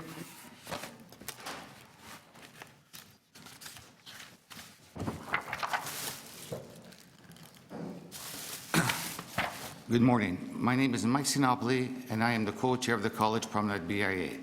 I have been involved with the BIA for over a decade. I would like to say that I'm proud of the City of Toronto, city staff, economics development for helping BIAs come together to raise capital, support planning for these ambitious projects. Many different people were involved in putting a lot of time to make this project possible, and I sincerely thank them all for their efforts. I was saddened by how our development project unfolded this summer.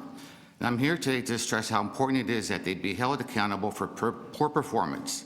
The contractor's role is vital to the success of these projects. The role is vital to the success of the city's community and economics development objectives as well. The city needs to set precedent that BIA streetscape projects need to be taken as seriously as any other city project, and this contractor clearly did not perform. They put businesses at risk. They put safety of the public at risk. They disrupted the flow of the community beyond what would have been reasonable for this project. When a contractor signs an agreement and commits themselves to deliver a finished product in a safe and timely fashion, nothing less should be accepted. Our BIA has a diverse set of businesses. Many of our businesses aren't even a year old. These construction delays and unsafe conditions put these new businesses at risk of closure. These delays threaten the entire stability of our business corridor and our neighborhood. These issues do not only affect landlords and businesses, it also affects employees of these businesses, many of whom live in the area. This construction severely affected how local residents access shops, services too. As business owners, the contractors themselves should have understood that they put a lot of businesses at risk. Health and safety should be the #1 priority on any construction site. The Ministry of Labor stopped the project due to safety issues. Canada Post suspended mail delivery. 2 agencies deemed this site to be unsafe. The contractor should be held accountable for these poor site conditions. These issues put a burden on all our community. Our BIA and the City of Toronto have been accused of poor planning, when at times there was no access at all to some businesses and some residential units. The construction site wasn't safe because Four Seasons made it unsafe, no one else. Not only were there unsafe conditions on site, but intersections such as College and Dovercourt became a hazardous crossing section. The YMCA, situated on this corner, has over 8,000 active members, and on any given day, the foot traffic entering the YMCA is over 1,500 people. This includes toddlers for daycare, young children for day camp, regular members as well. There were 4-foot guardrails on this corner protecting pedestrians, but the westbound traffic could not properly see young children with the height of the guardrails. The manager of the YMCA saw a foreseeable situation that a tragedy would occur if she did not take action. She decided to place YMCA staff to act as crossing guards during peak times of the day. Four Seasons should have been responsible for maintaining site safety. If the view of the intersection is impeded by guardrails, they should have acted to address the situation. Another key issue was their overall lack of information and awareness of when residents would not be able to enter or leave their buildings. This led to residents scrambling to find a way to out of their apartment. For instance, tenants at 842 College, 844 College Street, and 846 College Street had no exit access and had to be escorted from rooftop to rooftop and exit through property at 840 College Street. They had to exit to this apartment in a completely different building and leave through the back door. This was not an easy situation for the residents. One couple at 842 College Street had a 5-year-old newborn, and they too had to travel from rooftop to rooftop to get access to leave their property. Another new tenant at 836 College Street was about to move into her apartment, and she was denied access to enter. She went to complain to the site office. Instead of offering her options, she was threatened with police action. Another set of tenants was moving in on 842, 844 College Street in September. They had to bring their moving man to the rear of the building and use a ladder to climb up to move their merchandise. There were many delays, all which unreasonably disrupted lives and residents of businesses and made conditions for them unsafe. Could these actions have been avoided? Did the owners of Four Seasons not see any foreseeable situations when businesses and tenants entrances were closed or blocked? Similarly, around the first reconstruction, the contractors attempted to block an entrance to a restaurant that had reservations for over 200 people, over 25 on staff, and food prepared. This was about the soccer game. There was poor coordination, poor cooperation on part of Four Seasons.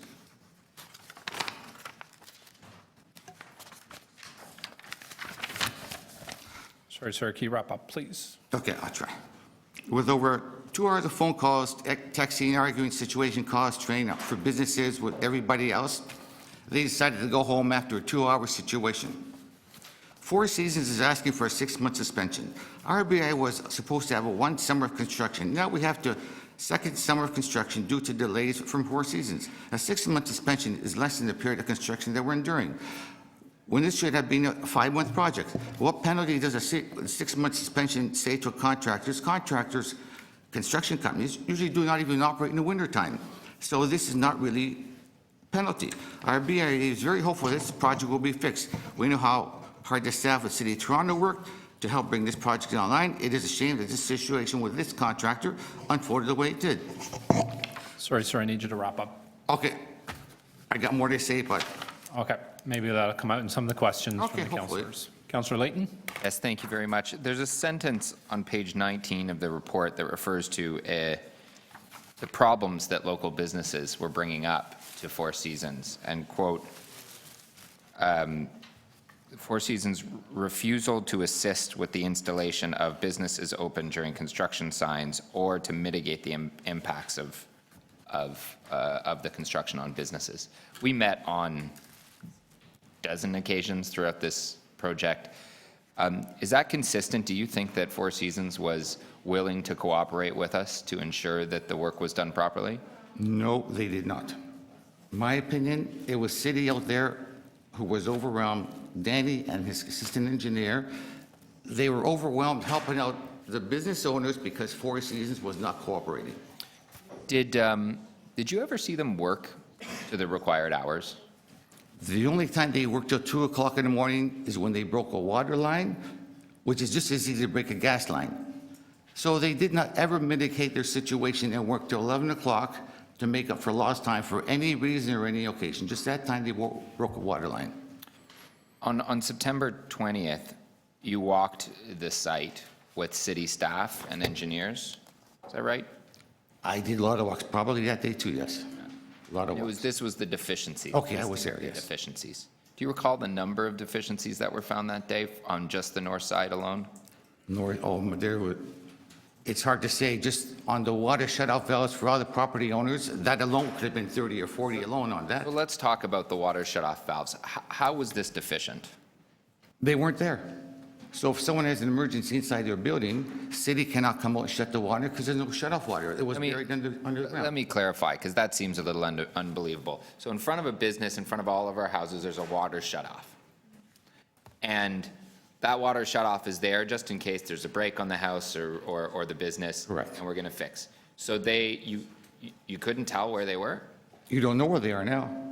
Because They're buried under the cement concrete. buried under Below cement. the interlock. Concrete, below the interlock. You'd have to dig up everything to So find. if one of these restaurants had a main break, or over the winter there was a main break, it would take longer to respond to shut off the water. They got a problem. They got a problem. And so would the city at the same time. Yeah. Yeah, they That's on certainly, city property. they certainly would. Great, thank you very much. Thank you, Councillor Layton. Sorry, Councillor Karagianis, did I see your hand? Yes. Thank you. Thank you very much, sir, for coming to make a deputation today.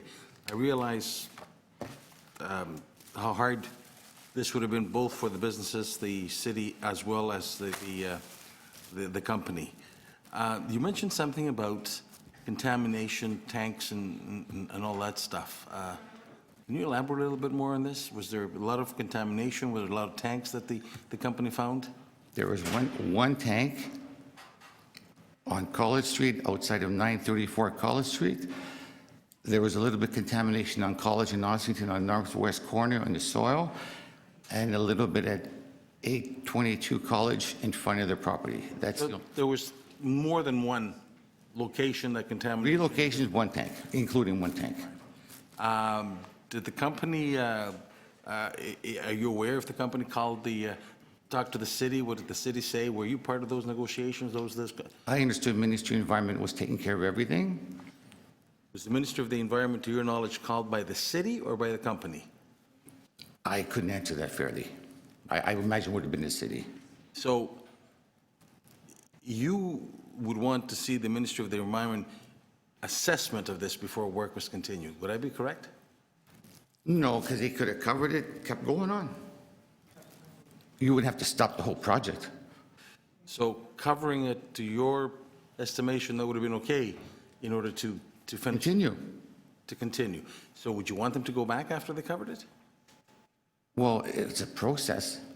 You have to mitigate your time by going on. You can't just send everybody to different job sites and leave College Street in the war zone. Sir, I appreciate that, but I mean, you wouldn't call yourself an expert if covering it would be appropriate or inappropriate. Pardon me? You wouldn't hold yourself out as an expert at what's needed to be done, would you?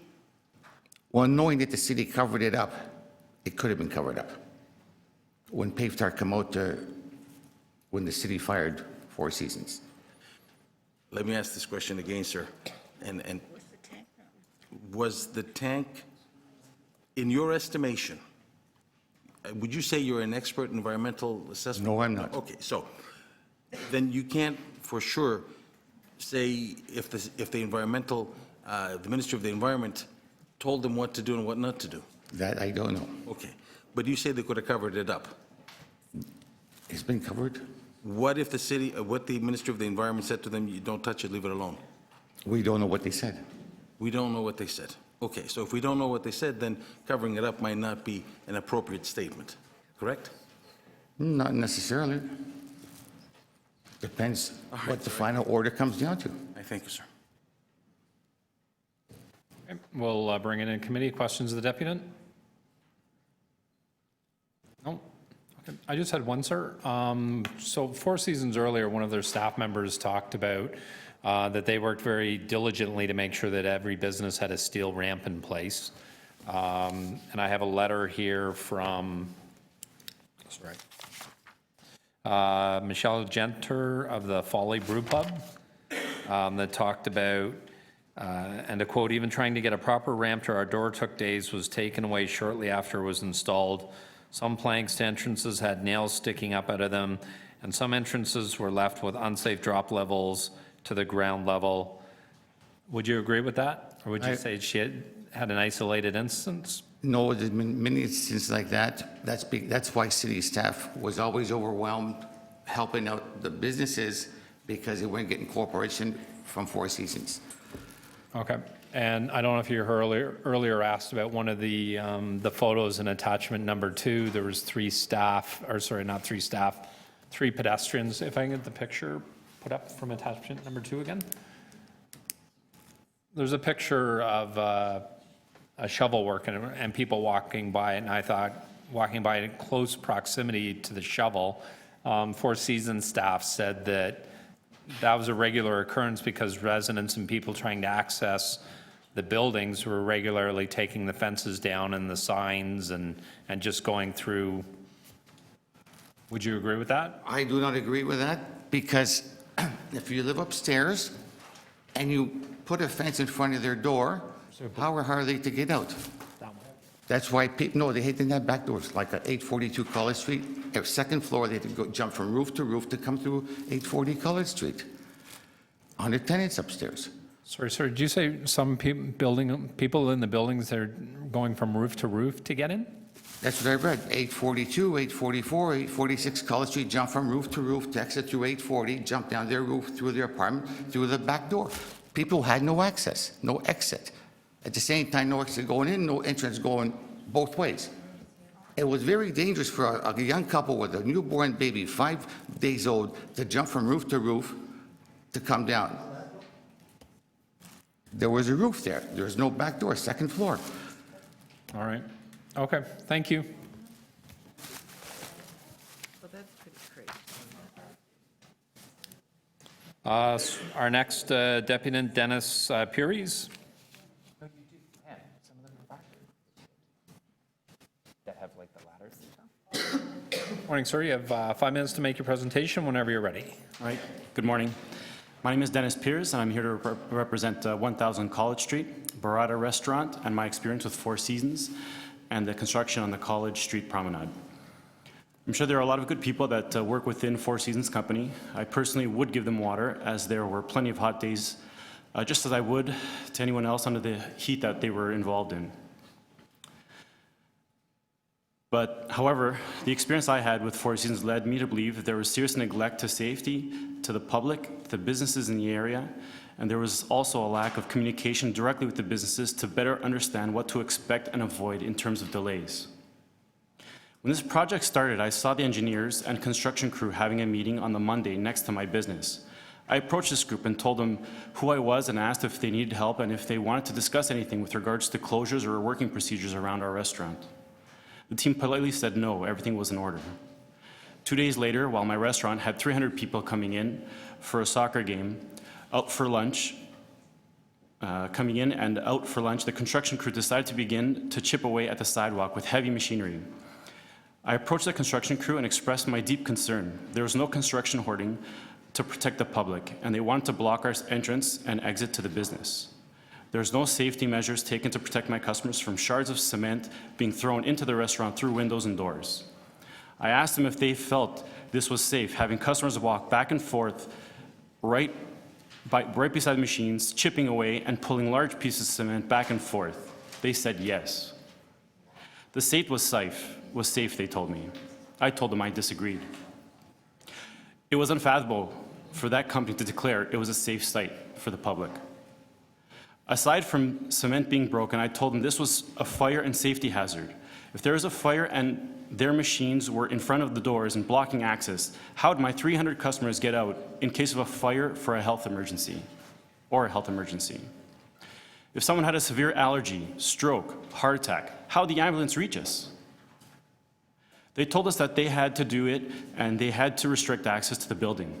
They continued to reassure us that the site was safe, even though they wanted to keep my 300 customers stranded inside, block them inside the restaurant while they worked. At this time, my father's blood pressure went up. He lost all his feeling and collapsed to the ground. He was in disbelief as to what was happening as I continued to explain to Four Seasons that this was not safe. I asked to speak with the Four Seasons safety inspector, and he told me he was not available for a project of this magnitude, but simply told me it was safe.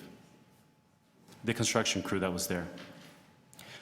I asked to speak with the owner. They told me he was in the office. As I walked to the office, the crew began turning on the machines to begin the construction behind me. And I had to stop, turn back, and ask them to contact the owner and have him come to the site. Otherwise, I knew this unsafe site would continue. I tried to find a workaround and asked the construction crew to skip our restaurant and continue forward where the condo next to us was empty and still being built, but they told me they couldn't move forward. Everything had to be in sequence, and their machine could not go in reverse. They could only go forward. I found this, again, unfathomable. But because of the unsafe conditions, I could not, in my own right mind, just let them think that this was safe. After 3 hours of tension and discussions, the owner showed up and expressed that I would be responsible if he had to stop the job. I described what I was going through and what his company was doing, and he confirmed with me that this site and then the site was safe, and then continued to scare me with paying penalties and being responsible for the stoppage. From what I experienced with this company, they did not plan appropriately to work with open businesses and lack internal safety person who could instruct the crew and owner as to carry out a safe job while in the middle of the public realm. I also didn't appreciate the fear tactics. I'm sure this company has good people and are good family people, and I'm sure these workers are doing as told. However, from my experience, the ownership and leadership of this company forced them to push forward, even though they were aware of the unsafe conditions to the public. I was left on my own to defend my restaurant, and to the 300 customers I felt obligated to protect against a big company who just want to plow through the job without consideration for public safety. May I use this? Oh, other way. Just flip it over. Nope. Oh, this one.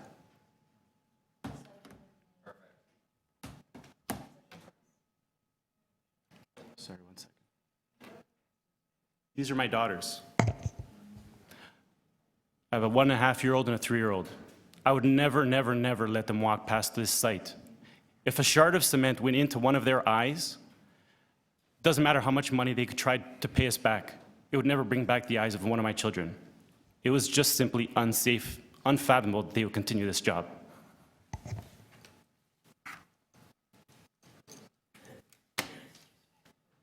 All right, sorry, done? Yes, sir. Questions of the deputant? I saw Councillor Karygiannis first and then Councillor Layton.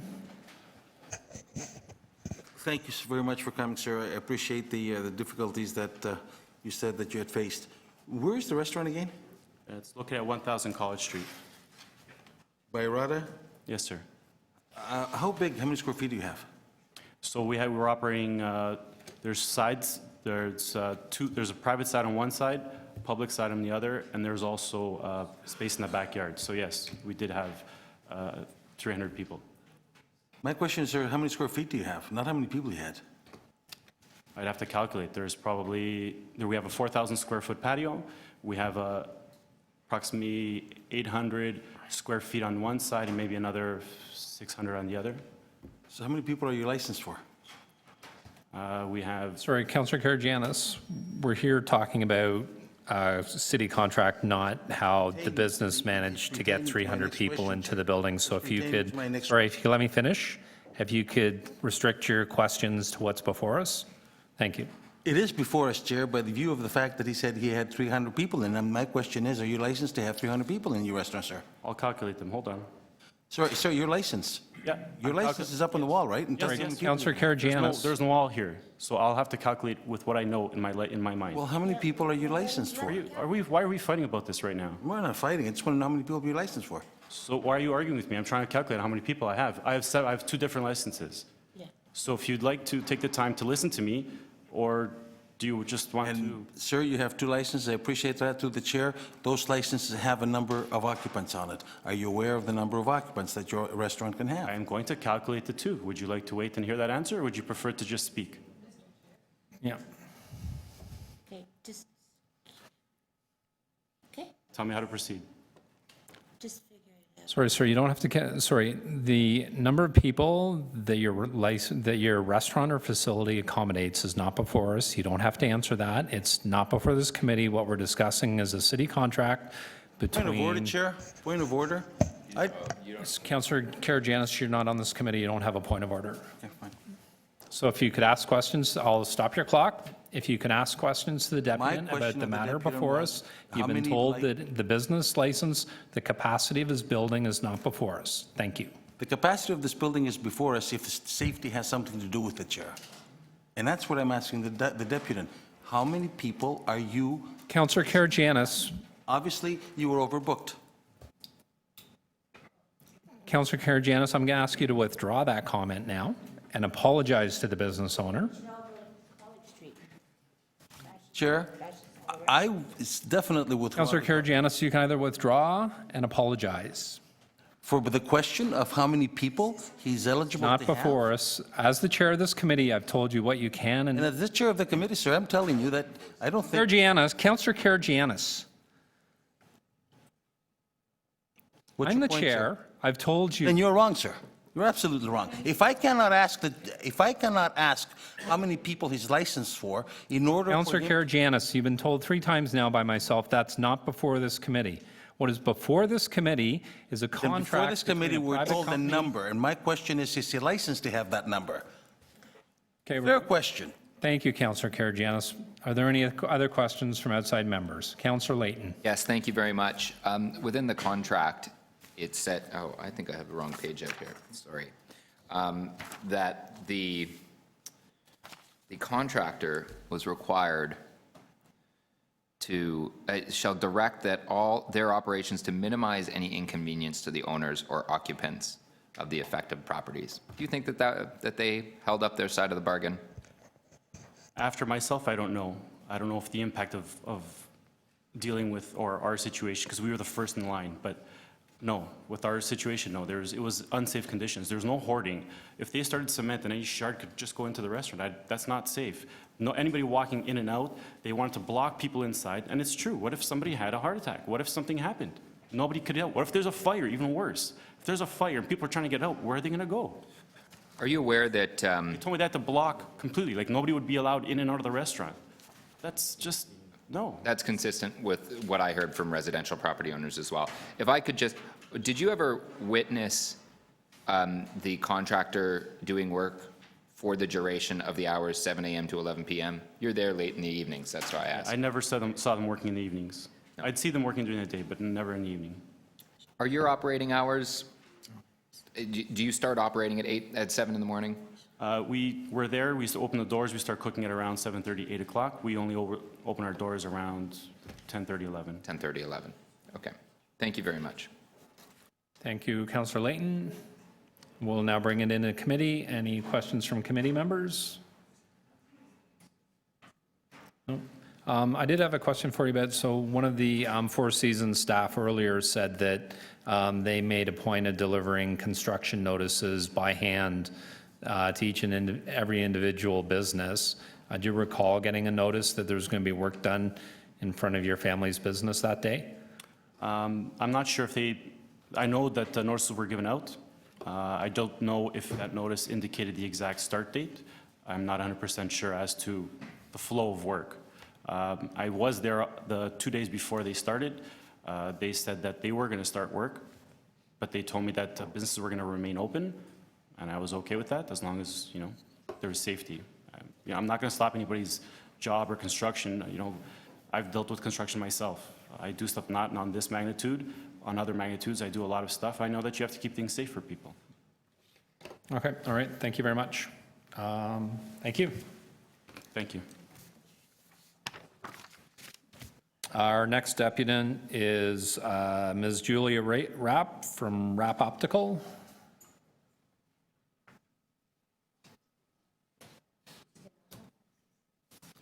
Good morning. You have 5 minutes to make your presentation whenever you're ready. Yes, I'll keep it very brief.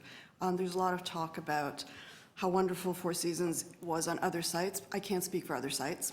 I can speak for the matter at hand, which is College Street Promenade. And it was less than stellar, and that's being kind.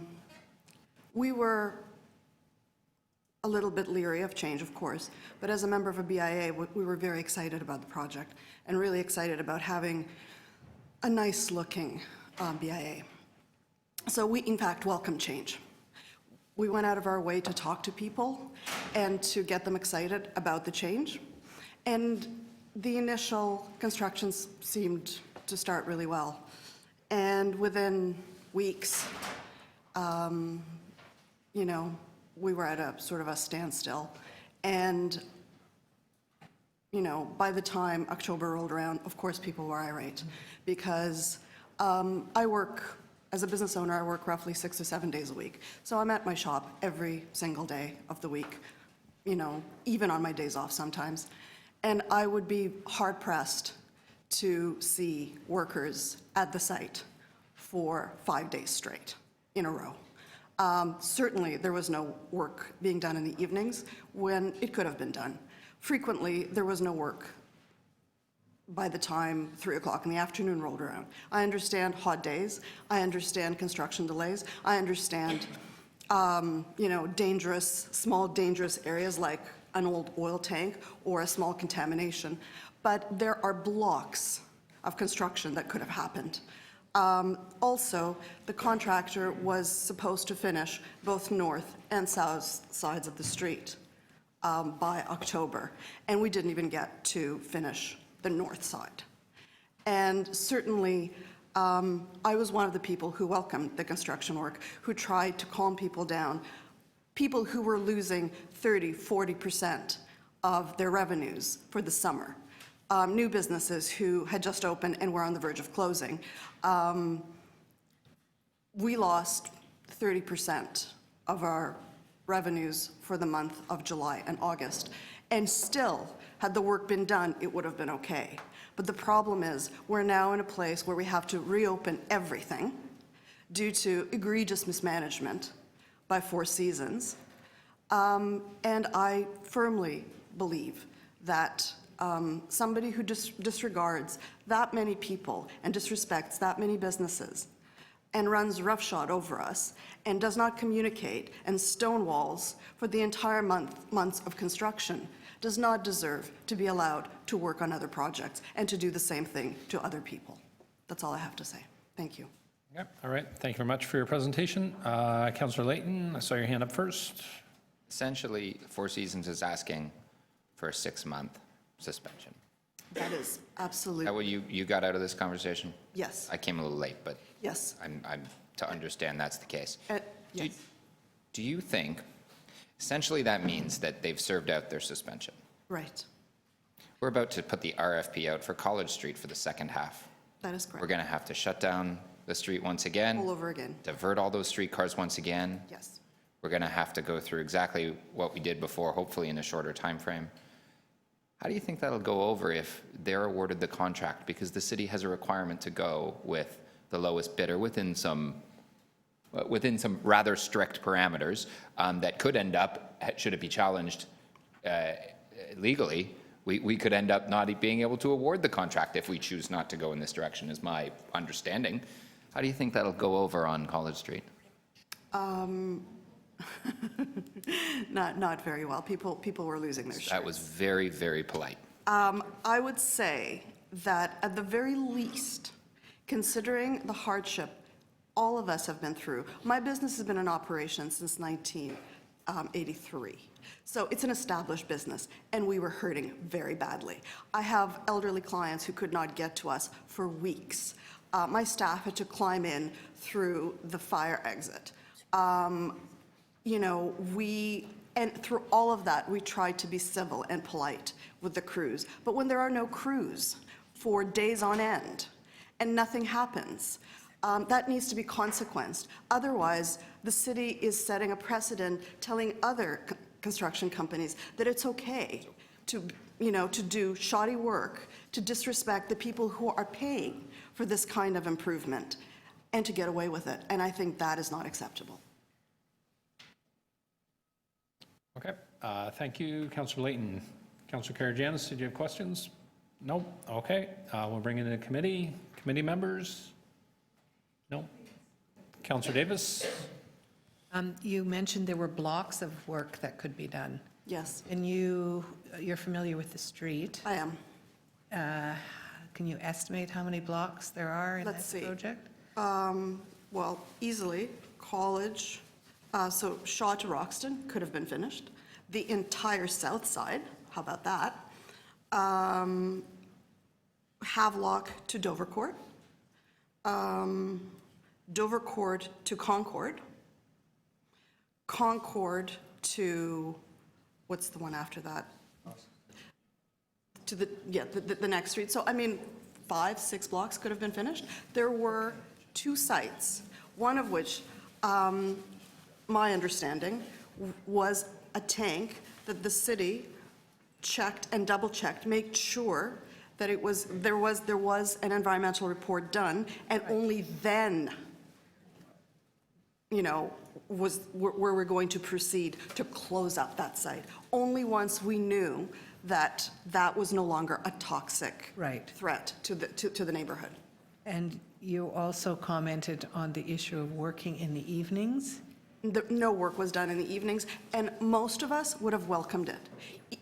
Through the hardship, if we saw cooperation, we begged for work to continue in the evenings, begged. Nothing happened.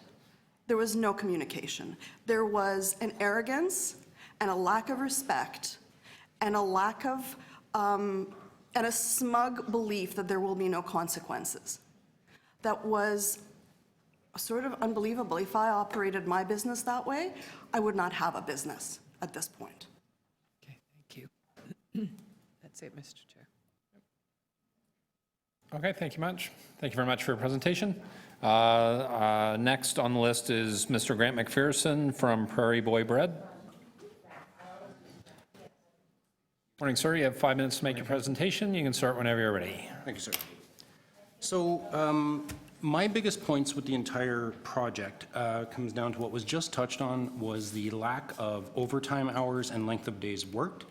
It became very apparent right away that the project was moving slowly. Within the first 2 weeks, it already, if you walked out in front of my shop, I'm right at the west end where they started the project. I'm the next block from Beretta, so they started at our end. And you look down it, and within the first week, there were fences up, and that was about it. And you're kind of like, there's a finite amount of time to get this project done. So I had a sense within a week that wasn't much hustle. But I would have been entirely fine. I understand things come up when you're doing a big project. You know, I ran out my business is brand new. I had just finished setting it up 6 months previous. Of course, there's going to be delays and stuff. I worked till 11 or 12 o'clock at night because it's my business, and I was trying to do something. I start work at 2 o'clock in the morning, and then I'm out the door at 10 minutes to 4 to pick up my son at the Montessori around the corner. So I have good references for what times things were done, and most days when I walked out the door, the crews were gone before 4 p.m. I actually walked out the door of my business one Friday as my wife was walking in, and she said, "Where's the construction crews?" It was 1 o'clock in the afternoon. So I figured they were on the other end of the block. I got on my bike and rode the whole block. They were gone for the weekend at 1 p.m. on a Friday. That's just completely unacceptable. If you bid a project, you do what needs to be done to make it work. And you know, the city's amenable. If there's problems, the city or somebody is going to pick up the tab. You just have to make things work. The other big question is, why did they do demolition from one end of the project to the other, tear up the sidewalks immediately in one go, when the people at the far east end of the project would be weeks and weeks before they were down there to do anything other than tear up their sidewalk? So the big safety fences wouldn't have had to have been maintained for the entire work length of the project, and you know, the access would not have been as much of an issue. I definitely know for a fact that the guys did have to spend time in the mornings putting fences back, because I would come at 2 in the morning and the bar crowd would definitely have torn the fences apart to get into access where they were drinking and stuff. As for business access, let me be clear about how the fencing worked. There was a small fence between the street where the cars were, and then a tall fence. That was the pedestrian access way. There was, however, the small section that is city, or that is private property frontage. That was never closed down. People used that as access down our street continually. It may simply have been that their fences were constantly getting moved out at the end, but that was happening even when equipment was working, which, you know, in lack of a flagman or something like that, this is the front of my business. When work was being done, I'm open. There was customers in my business. There's nothing between the construction and where people were walking. Admittedly, they didn't move the crane when somebody's walking by it. You know, and I gotta say, I was very frustrated with things. I have to say in their defense, I worked with Steve back here. He was really nice, he was friendly, he was professional. He informed us as much as he could about what was going on. I think the disconnect was further up the line. I think his crew were nice guys. There was frustration, and we obviously talked less as the summer went on because we were angry. There's a lot of talk about this aggressive situation. Now, I think it's really unfair to taint the entire project based on the actions of a group of guys outside of a sports bar at a major sporting event who were clearly always consuming out. It's a sports bar during a major soccer event. Of course, the people inside are drunk. It's an unfortunate event. If there was assault, the police should have been called. I mean, this isn't, don't escalate it. If somebody assaults you, if it truly happened, then the police should have been called, right? You don't suffer assault quietly. It's just not something anyone should go through. So I think the managers of that company, when informed that their employees were assaulted, should have carried on further.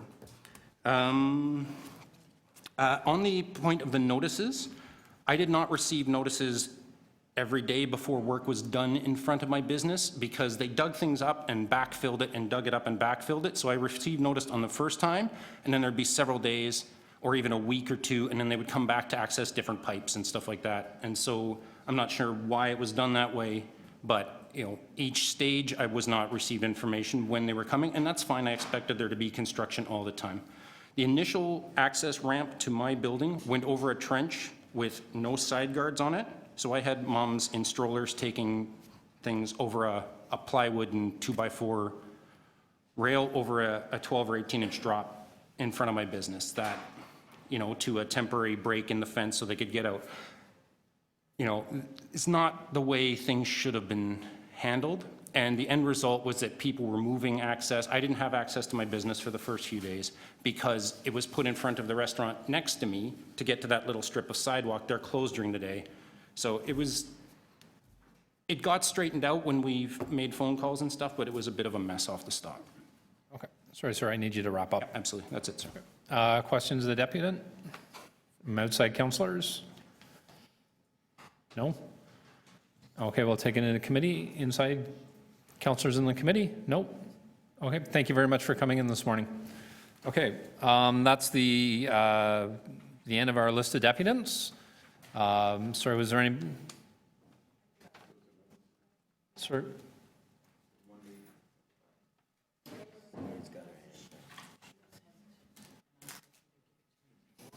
Sorry, I didn't have anybody else on my list. Did you want to speak for 5 minutes?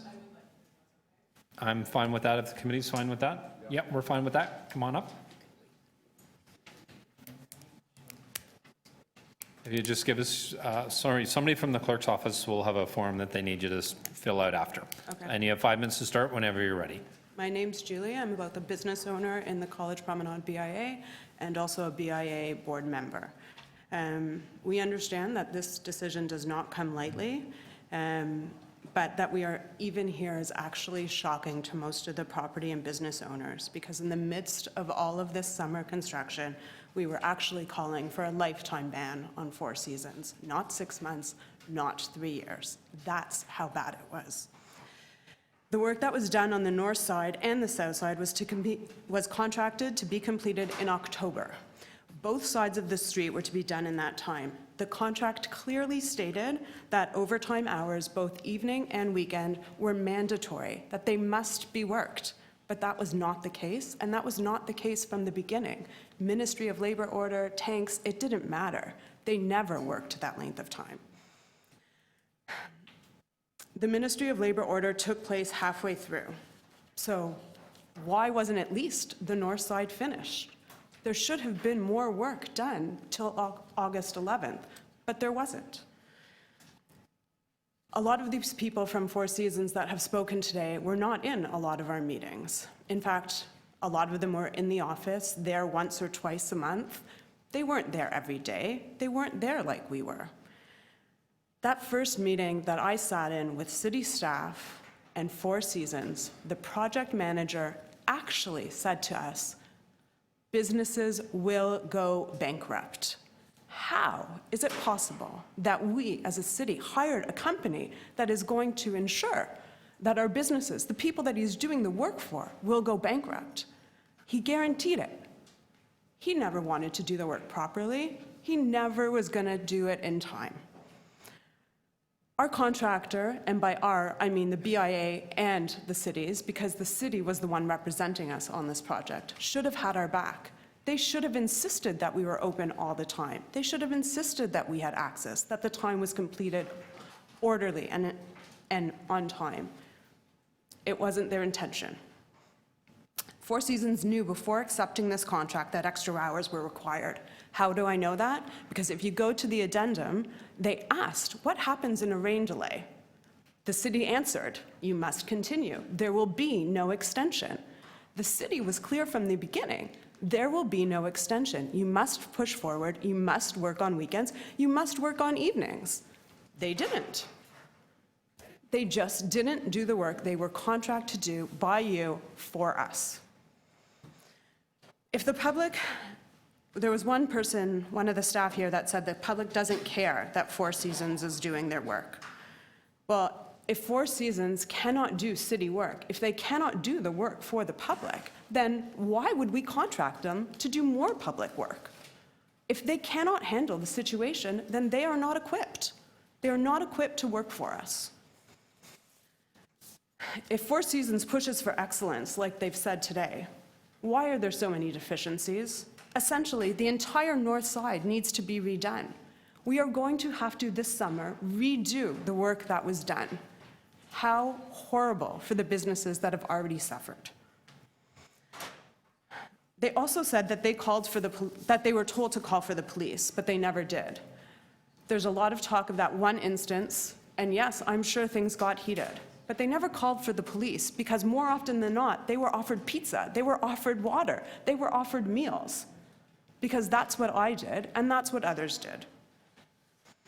They were in default of their contract, not just because of the timing, but because they didn't give people access to their businesses. They didn't give people access to their homes. Could you imagine not being able to get home, not being able to go to work? How do you pick up your child?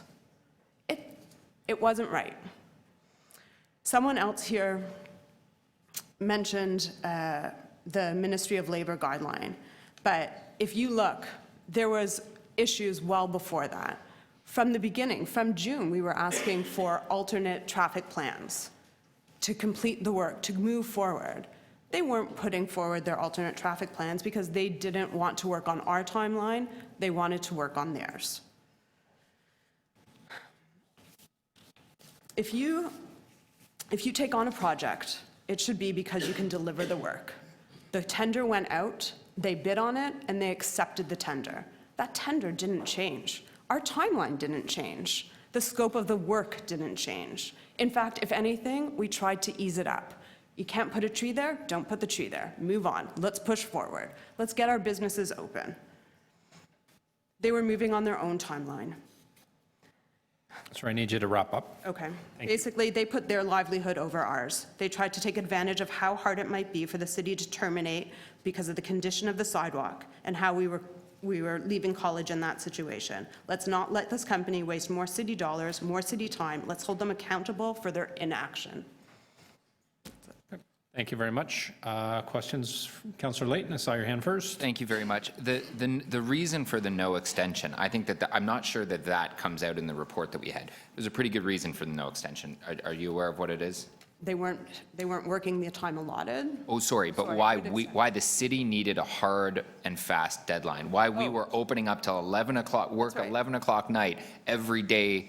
Because we were tagging on our work towards TTC work, so we had a hard and fast deadline because the TTC needed to open up the streetcars along College Street. Once Lansdowne was finished, we needed to be out of the right of way, and we knew that in advance. Yeah, and that's why we pushed week after week to get the work done, and week after week we asked why they weren't working longer.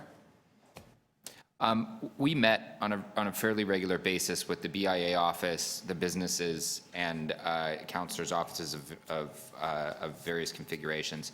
We'd come up with lists of what the concerns were, and to your best recollection, what would happen with those lists when we gave them to the contractor? Yeah, so we had bi-weekly meetings with city staff that were formal meetings, and we had intermittent meetings as well for things that came up. Week after week gave the same list of requests, and week after week we were told that that request was passed on to the contractor, and week after week nothing was done. Nothing was done. Thank you. Councillor Karygiannis, do you have any questions? Nope. Committee members, we'll bring it in committee. Committee members? Nope. Thank you very much. Appreciate your deputation. So we're now going to bring it questions of staff, outside councillors. Councillor Layton, I saw your hand first. Thank you very much. If I could get some staff support, there's a couple of images that I'd just like to ask questions about, and they're from staff. I'll stop your clock. Thank you. And there's 3 of them. So I'd ask probably the same for all of them. What are we looking at here and what's your concern? What's the first one here? Through the chair, this is one of the ramps with the 1.8 meter high fencing that was placed between the business and the picture that you saw earlier on with the clear separation of pedestrian pathway on College Street. So this is an ideal situation that we would have submitted, should have been the case for all 98 businesses and tenants across that. Do we know roughly how many it was that had this treatment? My recollection is, according to staff, probably in the order of maybe half a dozen or so. Half a dozen. What did most of them look like? Next slide, please. So as you can see in this slide, there is no separation between the work zone and the businesses, as highlighted by members of the BIA. There's clearly open access for pedestrians and the public to cut across the work zone and into the business. Nowhere near the separation we would have liked to seen as per the original picture. And in the next picture is of the typical treatment in front of businesses. And so in an effort to comply with the Ministry of Labor order to separate the work zone from the residents and the businesses, this 1.8 meter fence was placed up against the entrances. And as you can see on the bottom left-hand corner, there's a cable tie that anchors that fence to that gas meter. So if there was an emergency at this particular site, what would happen? Well, I'm assuming that if the emergency occurred while that gentleman from the site was there, then he'd take it upon himself to open it up. But and without that individual there, if he wasn't there? Well, they'd be in trouble. Yeah. Can I go to page 6 of the report, under the breaches of contract? This first one is around access. Did the contractor meet the obligation of this requirement within the contract? As noted in our staff report, no. Showed very clearly in those 2 visuals that we have, in the one situation where he could have, if there were ramps with the fencing for each and every entrance to the buildings, but that clearly was not the case, and nor was the rest of the work zone separated from the residents and the businesses. So it could be done, it just would have been costly. Yeah, I think the point to highlight is the fact that there are 7 block faces, I think one of the deputants in the BIA noted, and so you basically have a work zone effectively that spans 7 block faces across College Street, as opposed to a very localized impact where you would have been able to properly manage and separate the pedestrians and the... Now, we told them on 2 occasions this wasn't acceptable. What was their response? Well, their response very clearly was the fact that, from their standpoint, that if we wanted anything more than that, that it would have come at an extra cost to the city. So they would have, despite the fact that they signed a contract saying they would do this, they were saying, well, if you really wanted us to, you'd have to pay us more. That is essentially the case, but I think the point to highlight the fact that this is a Ministry of Labor order that was assigned to the company. This is a requirement of the ministry who, upon investigation of the site, found that it was an unsafe condition for pedestrians and the businesses gaining access to an active construction site. But they could have made it safe another way. As I showed in my earlier slide, that could have been an approach to make it safe. Thank you. Failure to comply with the regulation to use extended hours. We wrote into the contract that they must use extended hours. And what was in actuality, what happened? Well, through the chair, as noted in our contract, because of the tight timelines, we knew going into this construction project, because TTC had taken its streetcars off and replaced them with buses, we had a very tight schedule. The only way that we felt that you could achieve that tight schedule was to having work crews pretty much from 7 a.m. to 11 p.m. at night. Our observation was, just as the BIA noted, that workers would terminate their workday probably in the late afternoon, 4 or 5 o'clock in the afternoon. This was brought to the attention of Four Seasons on July 19th, 26th, and the 2nd. What was the resulting response from Four Seasons? Through the chair, again, if we were wanting them to work the extended hours and put more work crews on, it would come at an additional cost. biweekly reports as part of the requirement of the contract. Did they provide them? Through the chair, that was another ongoing problem between the staff and the contractor. There was very lack of communication from the contractor back on the request for information and schedules, even updated schedules when we knew that they were quite delayed. A reference on the traffic management plan, that was quite delayed. I've ran out of time, so I'm going to ask one more question on the updated traffic management plan. We asked on 5 occasions for an updated traffic management plan to find out what was going to happen just weeks ahead of when they were supposed to start the next work. And what was their response? Well, with respect to, I mean, there were quite a number of delays in us receiving a traffic management plan. When we finally did receive one, they essentially wanted to work both on the north and the south side of College at the same time, and effectively turning College Street into a one-way street, and that was clearly unacceptable. It was very clearly stated in our contract documents that we wanted full access, 1 lane in each direction. Thank you. Okay, thank you, Councillor. Councillor Karygiannis, 5 minutes. Thank you, Chair. Through you to staff, is there any legal action that we or Four Seasons has taken?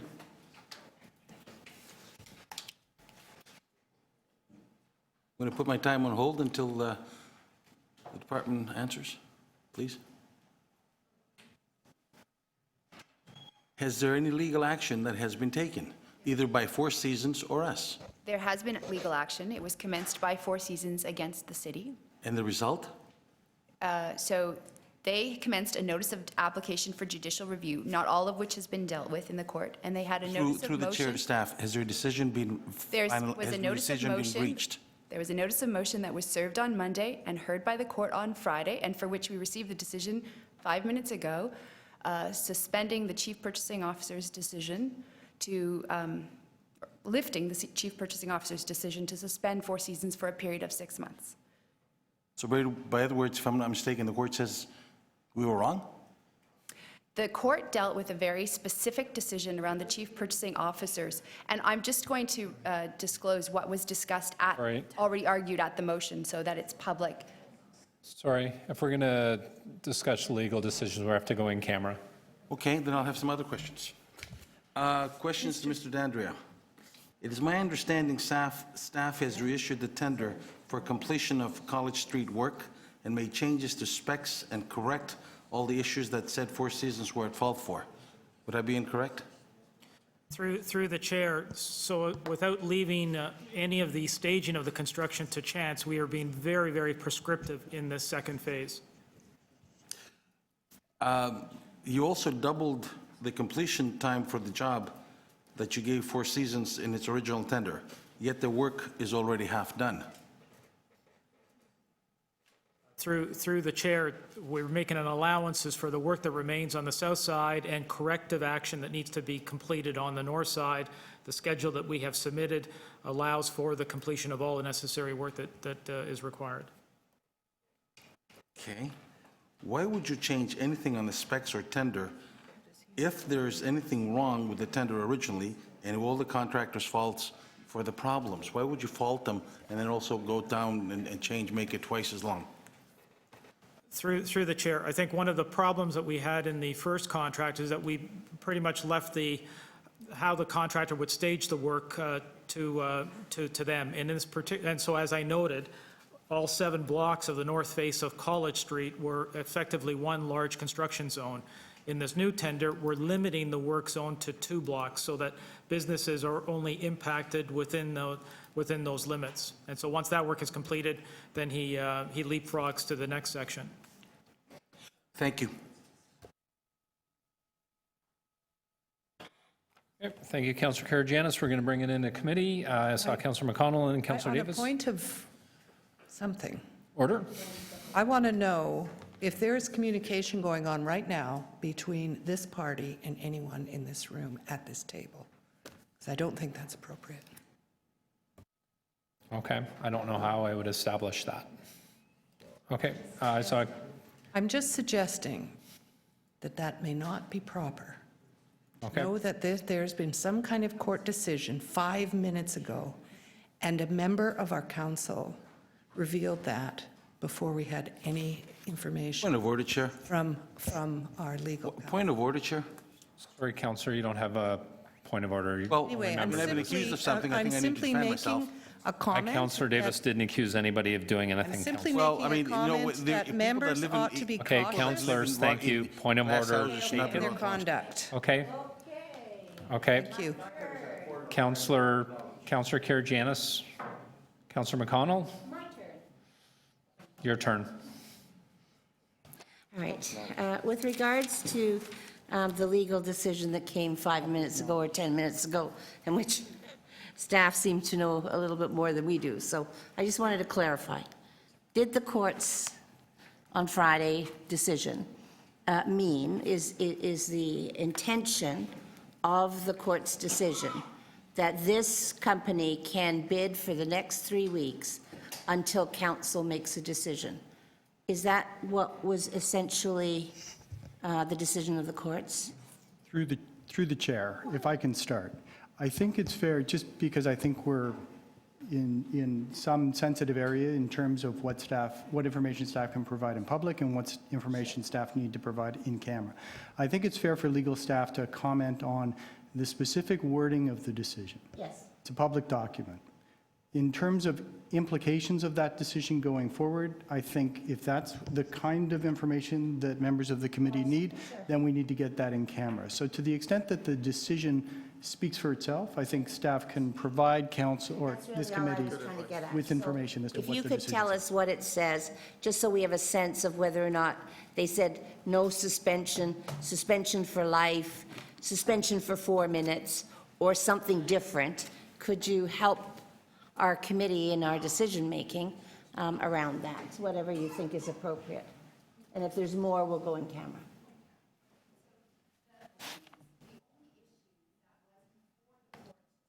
Sorry, the only issue that was before the court to be decided was the authority of the chief purchasing officer to temporarily suspend Four Seasons for 6 months. That decision, the court decided 5 minutes ago, was lifted, that the chief purchasing officer, for a variety of reasons I won't go into, didn't have that authority. Period. Full stop. That's the impact of the decision. Okay. And so, as I'm understanding it, and you may want me to go in camera for this, but I'm just understanding it. What they're saying is that our chief purchasing officer doesn't have that authority, or, yes, doesn't have that authority generally. Is that what the court said? It turns always on the very specific circumstances that are before the court. So the court considered the specific facts of relating to Four Seasons. I'll leave it there. Thank you.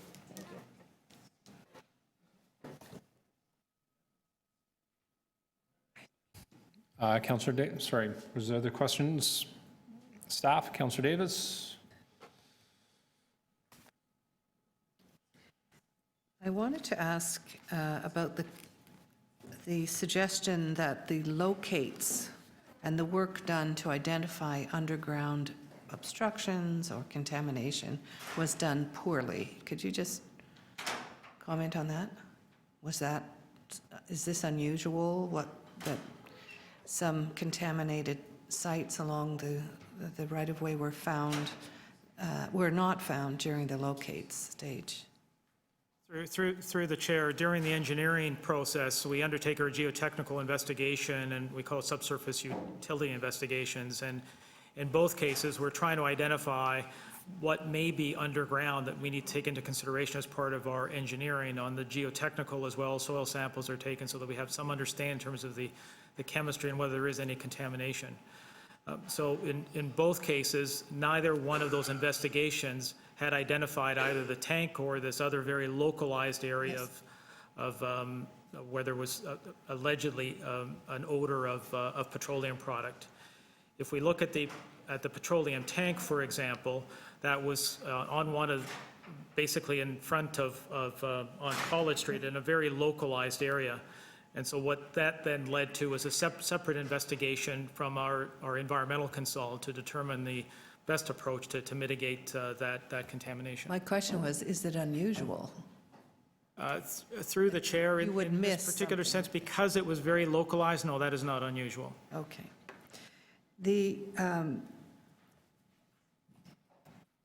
The question of whether or not work could have been done, how many blocks were in the north side where work was to be done? Through the chair, 7 blocks, 7 city blocks. And how many blocks were restricted in terms of being isolated because of environmental issues?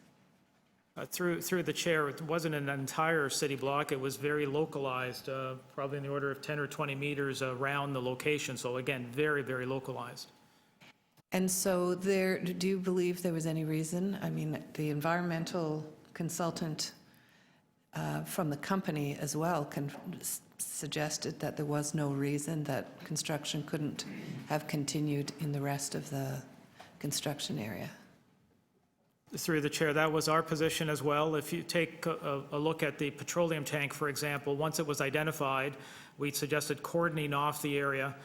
We called in our environmental consultant to do their investigation and to submit a report to basically detail what remediation measures needed to be taken, and then that report submitted to the TSSA for their final approval. So we knew that that was going to take some period of time, and our interest was really just to get on with the project. There was no reason why the rest of the project would be delayed pending a resolution of that very localized issue.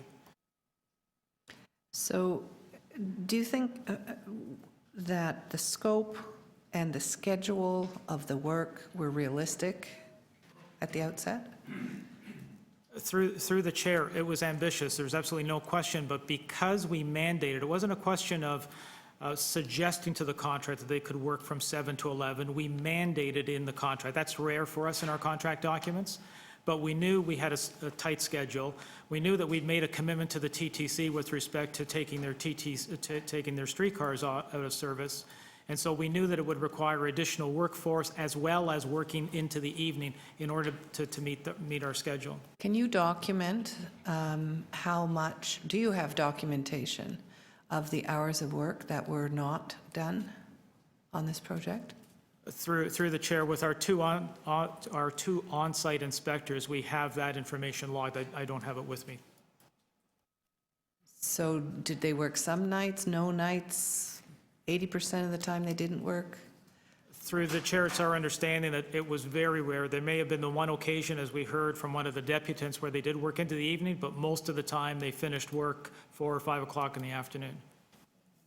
But you have documentation? Through the chair, correct. One last question had to do with lack of support from the city.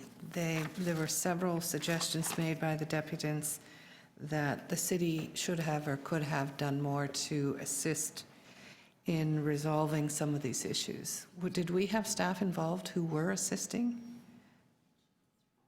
Through the chair, we had staff involved in all aspects of the project. We even have one of our health and safety program managers who was actively engaged. We had communication staff actively engaged. As I noted, one of the key challenges for us is the lack of communication forthcoming by the contractor, and that made our life quite challenging, particularly as we were trying to communicate with the BIA and the businesses and the residents with respect to impact and changes in schedule. Okay. There's little information forthcoming. I do have one more, if you'll indulge me. The methodology of ramping off, you showed in the slide, of the way that it should have been done, was that a methodology that is used in all projects that are doing sidewalk replacement on main streets? Through the chair, that's up to the contractor. That is an accepted approach. And again, depending on the nature of the work and the separation, one could literally fence in the entire work area and make it separate and apart from the pedestrian access. In this particular case, what complicated, again, I want to emphasize, that entire 7-block face of College Street was an open and active work zone. So to separate the residents and the businesses from that work zone, that was the measure that was deemed to be appropriate. I do have one more. That's what I want to understand. Should they have been doing this in sections as opposed to doing, like opening up the entire length of the block? That's the normal way I've seen it done, in segments. Through the chair, that would have been a way to clearly separate the work zone. It probably would not have resulted in the kind of production that the contractor had expected, but it certainly would have provided for the separation. physical separation between the public and the work. Okay, thank you, Councillor Davis. Councillor Crisanti, you have questions? Yes, I do. Just a couple of questions. So to reiterate probably a question that was already asked you, was our staff on site every day? Through the chair, yes, we had 2 inspectors. And their role on site was to do what? Through the chair, to ensure that the work was being conducted in accordance with our standards and specifications. And they would communicate with the contractor regularly while they were on site? Through the chair, yes, through the contractor and as well with our project manager, project engineer. And this particular project, I mean, we manage many projects across the city of all sizes, and this particular project, one of this scale, how would you compare the time and resources that was invested in this project compared to others?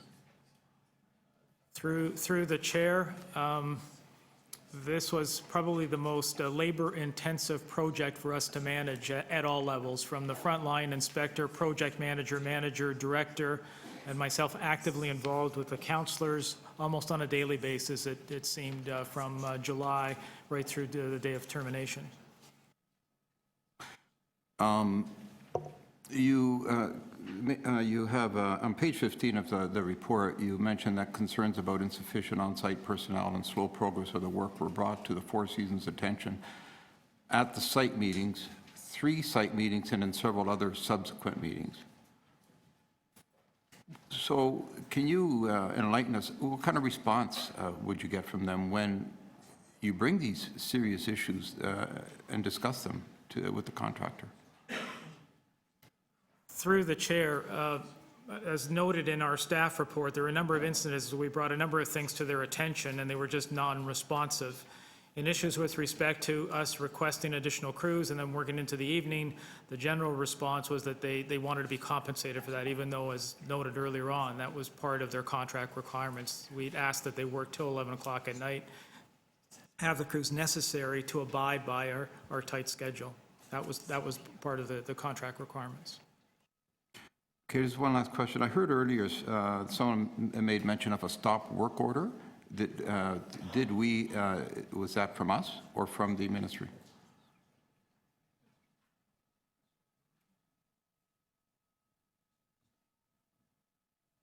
There was a stop work order, right? Through the chair, I'm just getting confirmation on the stop work order, but I think it had to do with the contamination until such time that we decided on what our next steps were going to be.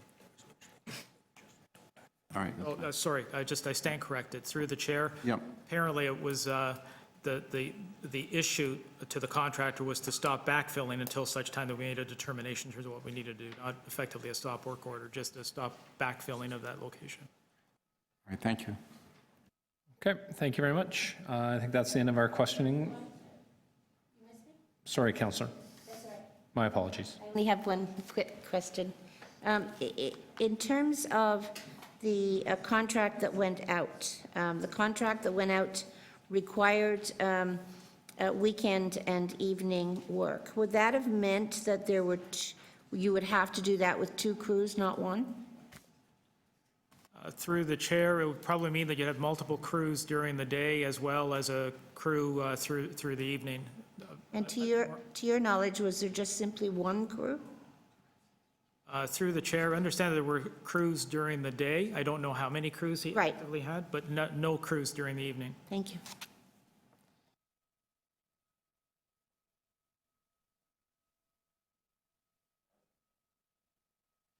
Okay. Thank you, Councillor McConnell. We're going to go to speakers, outside councillors.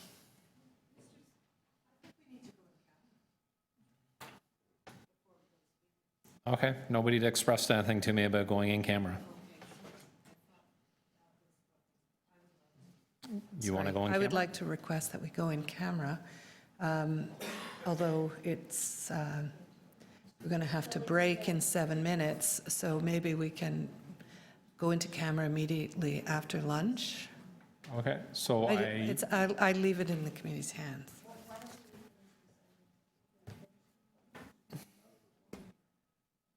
We can't finish this if we go into camera.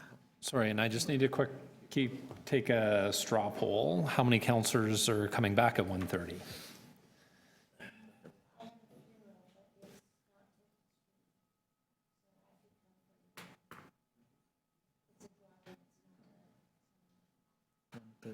So you're not back. Sorry, Councillor McConnell, you're back at 1:30?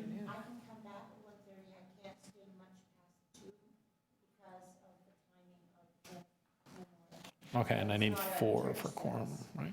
Okay, all right. So we will, Councillor, we have quorum at 1:30.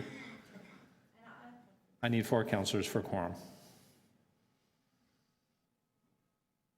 Okay, sorry, Councillor Davis, did you want to release any of your holds before we break for lunch? He says. And then staff don't have to come back? I say hopefully. Is there anything you would like to let go? Or would the committee like to work through lunch? I have an appointment at 12:30. Does the committee want to keep going? We can do that too. I can't break I have to leave at 12:30. Sorry, you have to leave at 12:30. Okay, all right. Maybe on report number 2, 20.2, on the non-competitive bidding. You can let that go? No, I just want to, if I could just ask a quick question. I mean, I think maybe All right, I could let. so the committee's going to move to number 2, so Councillor Davis can ask a quick question. Councillor Davis? In general, there has been an increase in non-competitive bidding, and there appears to be a desire to increase that under the new purchasing bylaw.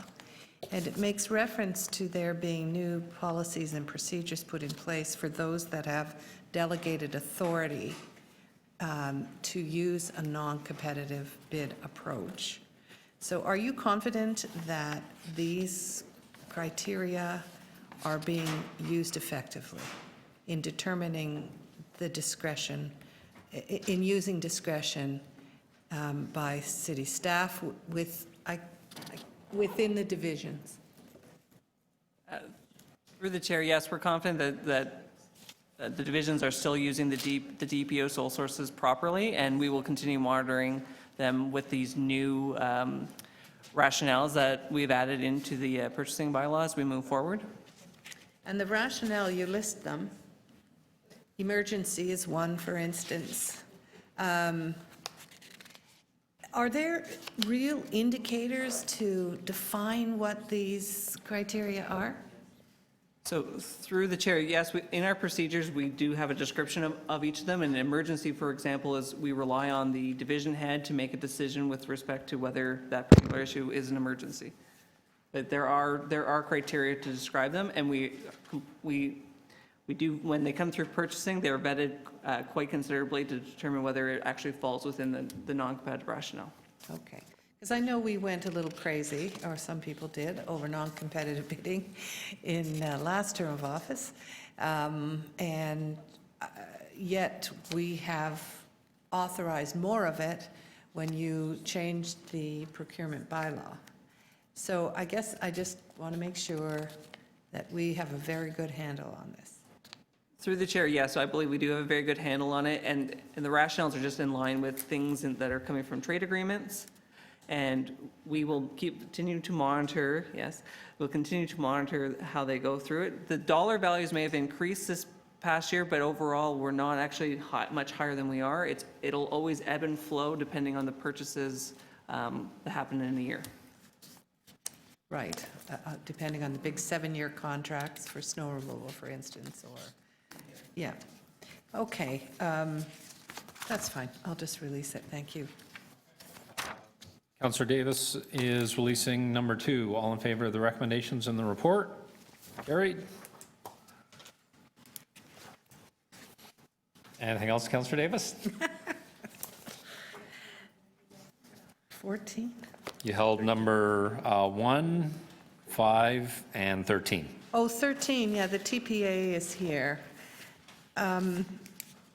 So we are looking to consolidate 22 locations where we are currently doing administrative or not mechanical, different kinds of functions. We have 22 locations that are underground here? Through the chair, there's a various number of specific rooms that meet the requirements of the TPA group to meet their delivery. And they're scattered all over, primarily here in City Hall. So we have identified this particular site that will meet, oh, there's Lauren, he runs in at the right time. You have, you've chosen this site, but you're going to lease back? Is that because you need some time to regroup, to fix the place? No, the vendor that we bought it from needs 6 months to occupy the space. It was part of the arrangement. They need 6 months, so that's who's leasing it back, the vendor. Okay. And this is this a use you've been looking for some time? Yes, Okay, and it's in the budget? it's in the budget, yep. And this market value, you're confident is a good price for this site? Yeah, we had an appraisal, and the market, what we're paying is less than the market value. A little less. A little less? Yeah. Okay, great, thank you. Okay. Any other questions on number 13? All in favor of the recommendations? Carried. Okay, we will adjourn for lunch and be back at 1:30. Recess for lunch, sorry.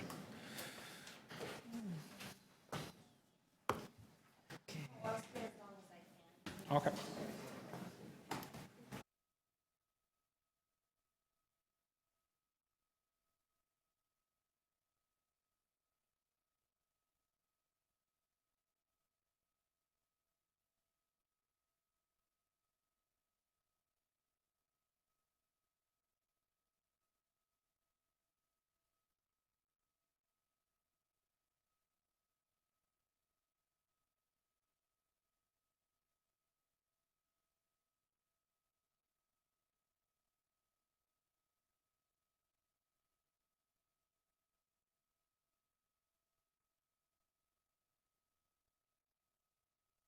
Attention, could everyone please leave the room? We're going to lock the doors, and we'll be back shortly before 1:30, and you can return then. Thank you.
All righty, we have a quorum. I'm going to call this meeting back to order so we can Mr. Chair, go in camera. Before we go in camera, easy does it.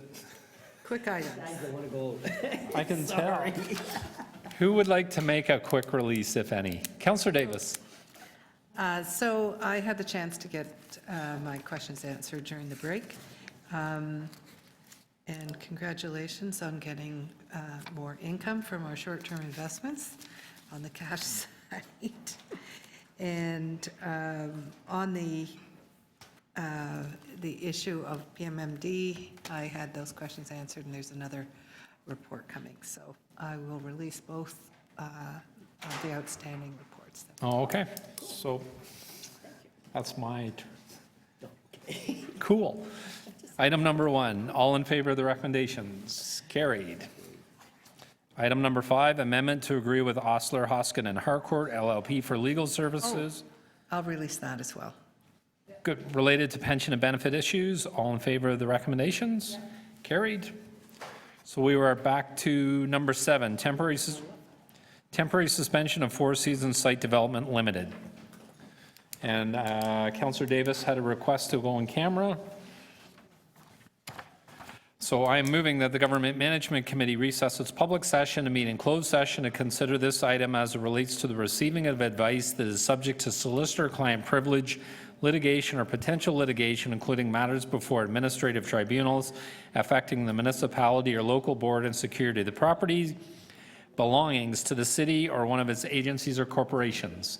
So in non-legalese terminology, anybody that's not involved with item number 7, staff or members of the public, I need you to please vacate the room. Thank you very much. We just need to vote on that. All in favor? All in favor of going in camera?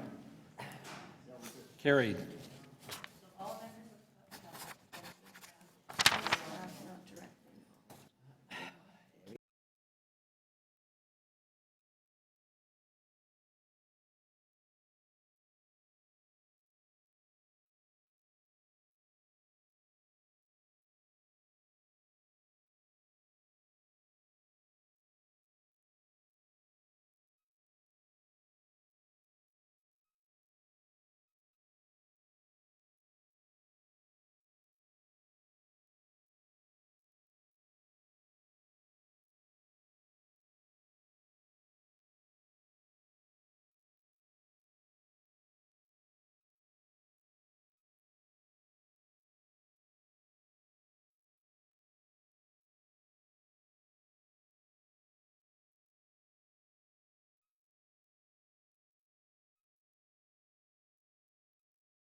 Okay, I'm calling this meeting back to order. Speakers, outside councillors, Councillor Layton. Thank you very much, and we have the regrets of Councillor Bailao, who couldn't be here today. It was her and I that lived through what was a nightmare for us as the local councillors, for the residents that lived in the surrounding area, but in particular above the commercial areas and the businesses that lived through it. I think that the BIA, when they appeared today, were being extremely polite in their comments. That wasn't always the case. They had to endure an enormous amount of this, and they shouldered a lot of the burden and a lot of the frustration from their membership. And I can tell you, there were countless evenings when I was on the phone with some of the members that were here today, trying to discuss what the city was doing. And given the city was in the position of managing the contract, we have to be the ones to, and it's difficult for some of you, I recognize that, we have to be the ones to be the heavy. We've got to manage this contract properly, and in this particular case, it means enforcing a penalty. Our reputation as a city and our ability to manage contracts was tarnished by this process. Let's just go through what. Now first, I sort of resent the fact that many of the comments from the deputants today from the company were blaming the city or blaming the residents and businesses. They did not accept any blame whatsoever and any role in all of this, despite the fact that it's very well documented in this report about where the lack of communication was coming. It wasn't on the city's side. From page 6 on, when they go through point by point, the failure to comply with regulations of the Occupancy Health and Safety Act. It wasn't the city that failed to meet it. It was the contractor. It's very well documented in this that we informed them that they weren't meeting their obligations under the contract, and they did nothing to respect that. And I appreciate that the Ministry of Labour were the ones that came in, but they were able to make, and we saw this in the images, they were able to make it work in some locations, but not all, because the area was so big. That's not the business's fault, and it's not the city's fault. It's the contractors. They should have factored that into their price when they bid. They also did not take the necessary steps to address the issues with businesses that they were having with access. Failure to comply with the requirements to use extended hours. You cannot believe how many emails and phone calls my office got saying, why aren't they working a little bit later? We only have 3 months to finish the work actually on College Street before the streetcars come back. Why aren't they working later? They're not here. They're not staying for the hours. And finally, when we looked into the contract and found out that it said the contractor must, we told them that. And this report outlines on the occasions that we did tell them that: July 19th, July 26th, and August 2nd.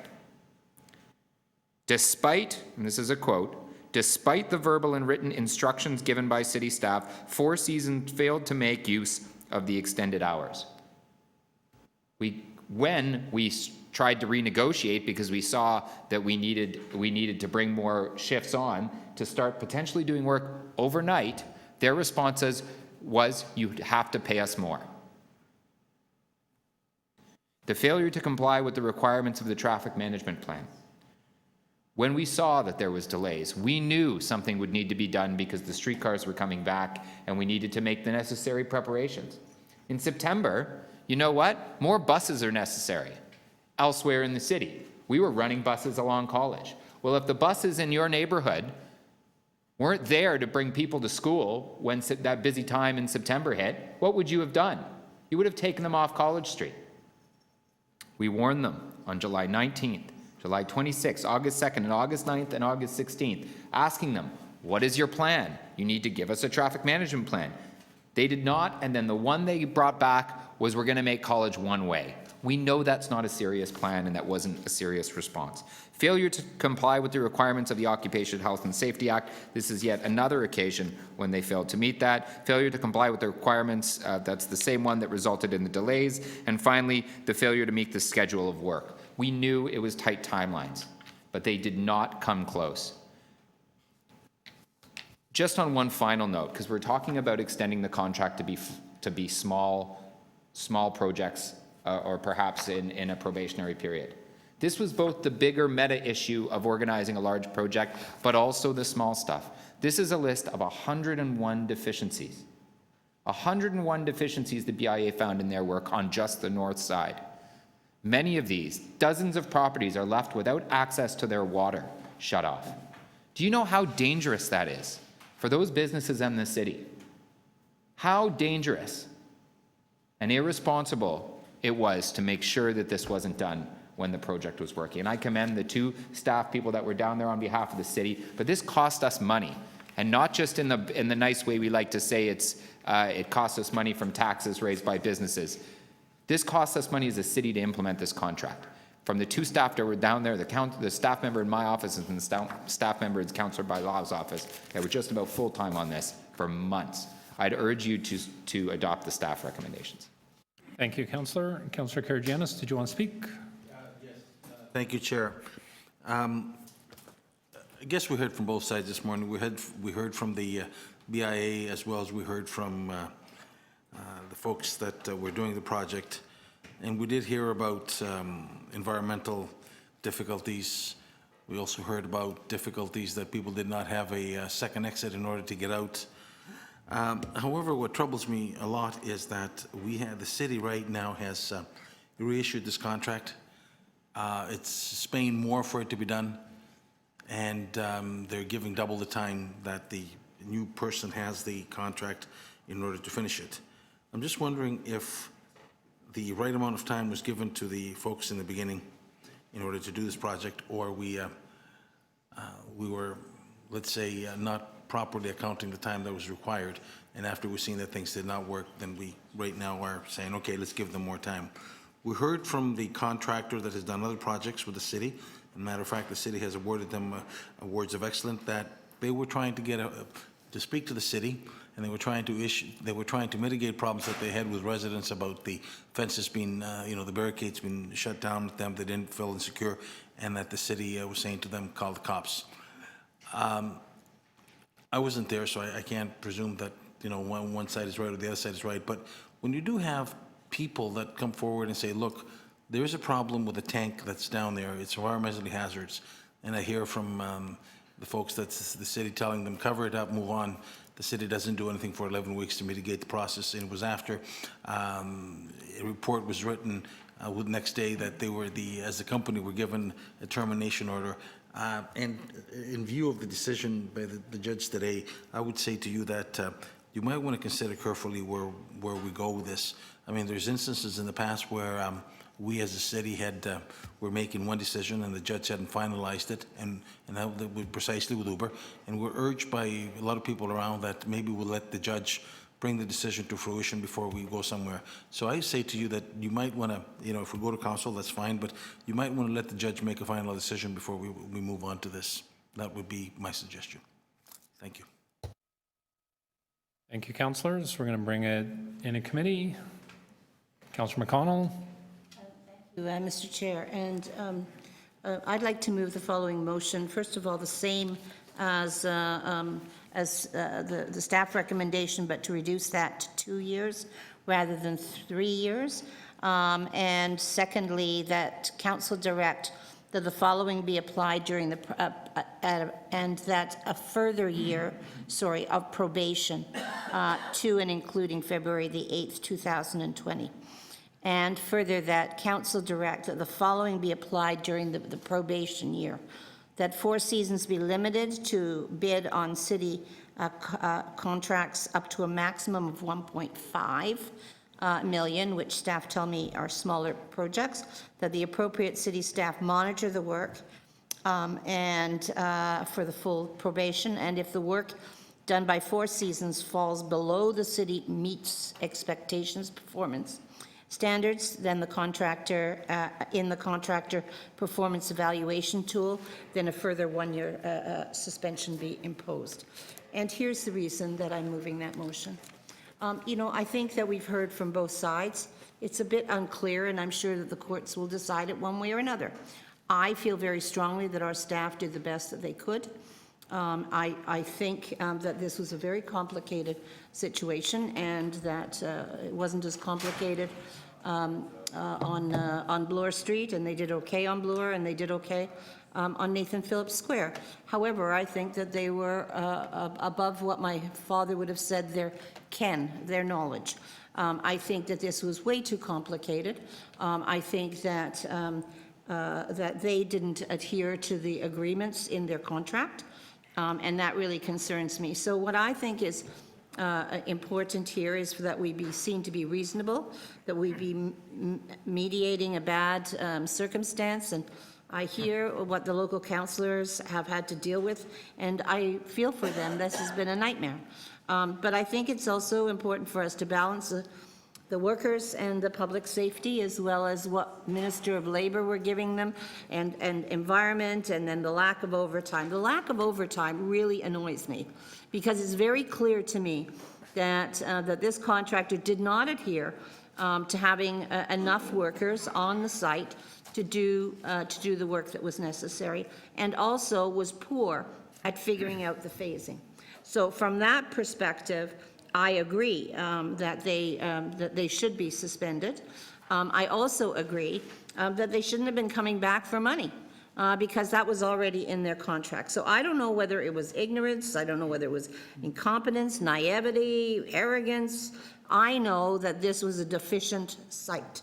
But I do think that under the sort of progressive discipline, that what we have to do is to do something that has a horizon on it, and that gives an opportunity, a carrot if you wish, for them to get back into the good books, and see whether or not they can manage to be one of our contractors.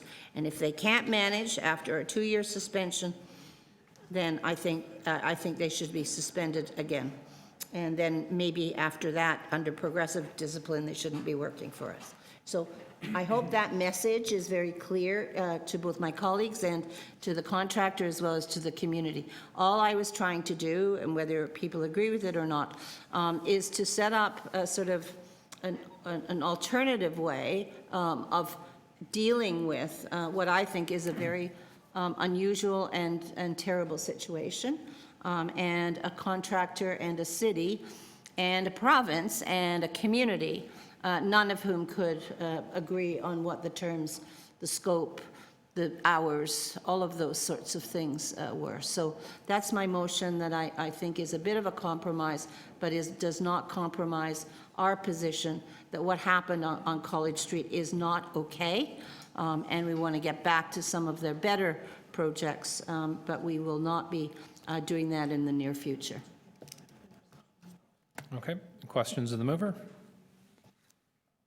No, so I have a couple. So Councillor McConnell, I'm just trying to understand, I get the gist of what you want to do with a 2-year probation, 2-year suspension. Yes. The 1-year probation, I'm having a lot of difficulty trying to understand. Sure.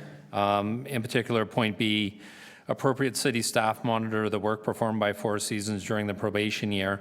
And we heard from staff, and we've heard in the report, that on the work that they were suspended for already, that we had 2 full-time staff on that job site almost every day trying to monitor their work, and we still ended up with 60 pages of deficiencies and concerns, not only from our own staff, but from the Ministry of Labour. Right. I understand your question. So my answer to you is, I was not expecting that we would be sitting on the job site every day, but rather we would be treating them as we treat all contractors, to make sure that they were compliant with their contract, that they were moving along with the right number of people and the right scope of work. They weren't shaking us down for any additional money, and rather, just like on Bloor Street or any of the other work that they have done, which was satisfactory and which they did not get suspended for, that we would be monitoring that, as we do with fair wage. And then if we're finding that they're deficient, that they're not, that they're playing College Street rather than Bloor Street, if I could put it that way, then I think that that other year of suspension should be imposed. But I think it gives them a bit of a move back in without them moving in too quickly. If you do 3 years, on the 4th year, they could be bidding on $20 million. Okay, and then I guess, I think it's just a slower way to come back in. yep, and you did give 2 examples of other work that they did, and I've heard a different perspective from staff They were not. on those contracts. But I did want to ask about appendix, Sure. attachment 5, where there's because in the last part of your sheet, you mentioned the performance evaluation tool. And in attachment 5, where they use the contractor performance evaluation, it's 11 pages long. And even the first page where there's check marks, the check boxes of where their work was reviewed. And it was all either needed improvement or there was Councillor, 5 boxes. I'm not making an argument that they did a good job on College Street. Believe me, I understand, and I've listened to my colleagues, and I can. Yeah, so I'm just trying to understand, so based on the evidence before us, why you want to put this probation clause here? Because I think I've explained it. I think I've explained it, that I don't want them coming back in and being able to fully bid. I would like them to go on probation for that year to see how their performance has improved or not improved. And if it has improved, fair enough. If it has not improved, that they would serve their suspension. I just think it's progressive discipline. I think it'll be a better argument, and I think it's fairer. But that's just from my perspective. Okay, and so the city policy that this is here before us with, there's no probationary clauses in it. So we'd be deviating in something that was approved by city council. Absolutely. I just tried over the weekend to think about this balance and how to manage this from a contractor who has not had a suspension in the past, has not had terrible work in the past, nothing. And then suddenly, does a lousy job of communication, public relations, coordinating with the city and doing their own contract. And it seemed to me that this was kind of a fair way to say, look, we're very unhappy with what you did, so we're suspending you for 2 years. We'll give you a probationary period of time where you can bid on smaller things so you can get back into the city business slowly, and we can see whether or not we want to have you re-enter, or you didn't do well enough, you're out for another year and maybe even more. Okay, all right, thank you. It was just my thinking. Okay, other speakers? Councillor Davis? I understand you will be moving the staff recommendations for a 3-year suspension. And I'll be supporting that recommendation. And I'll be supporting it for the following reasons.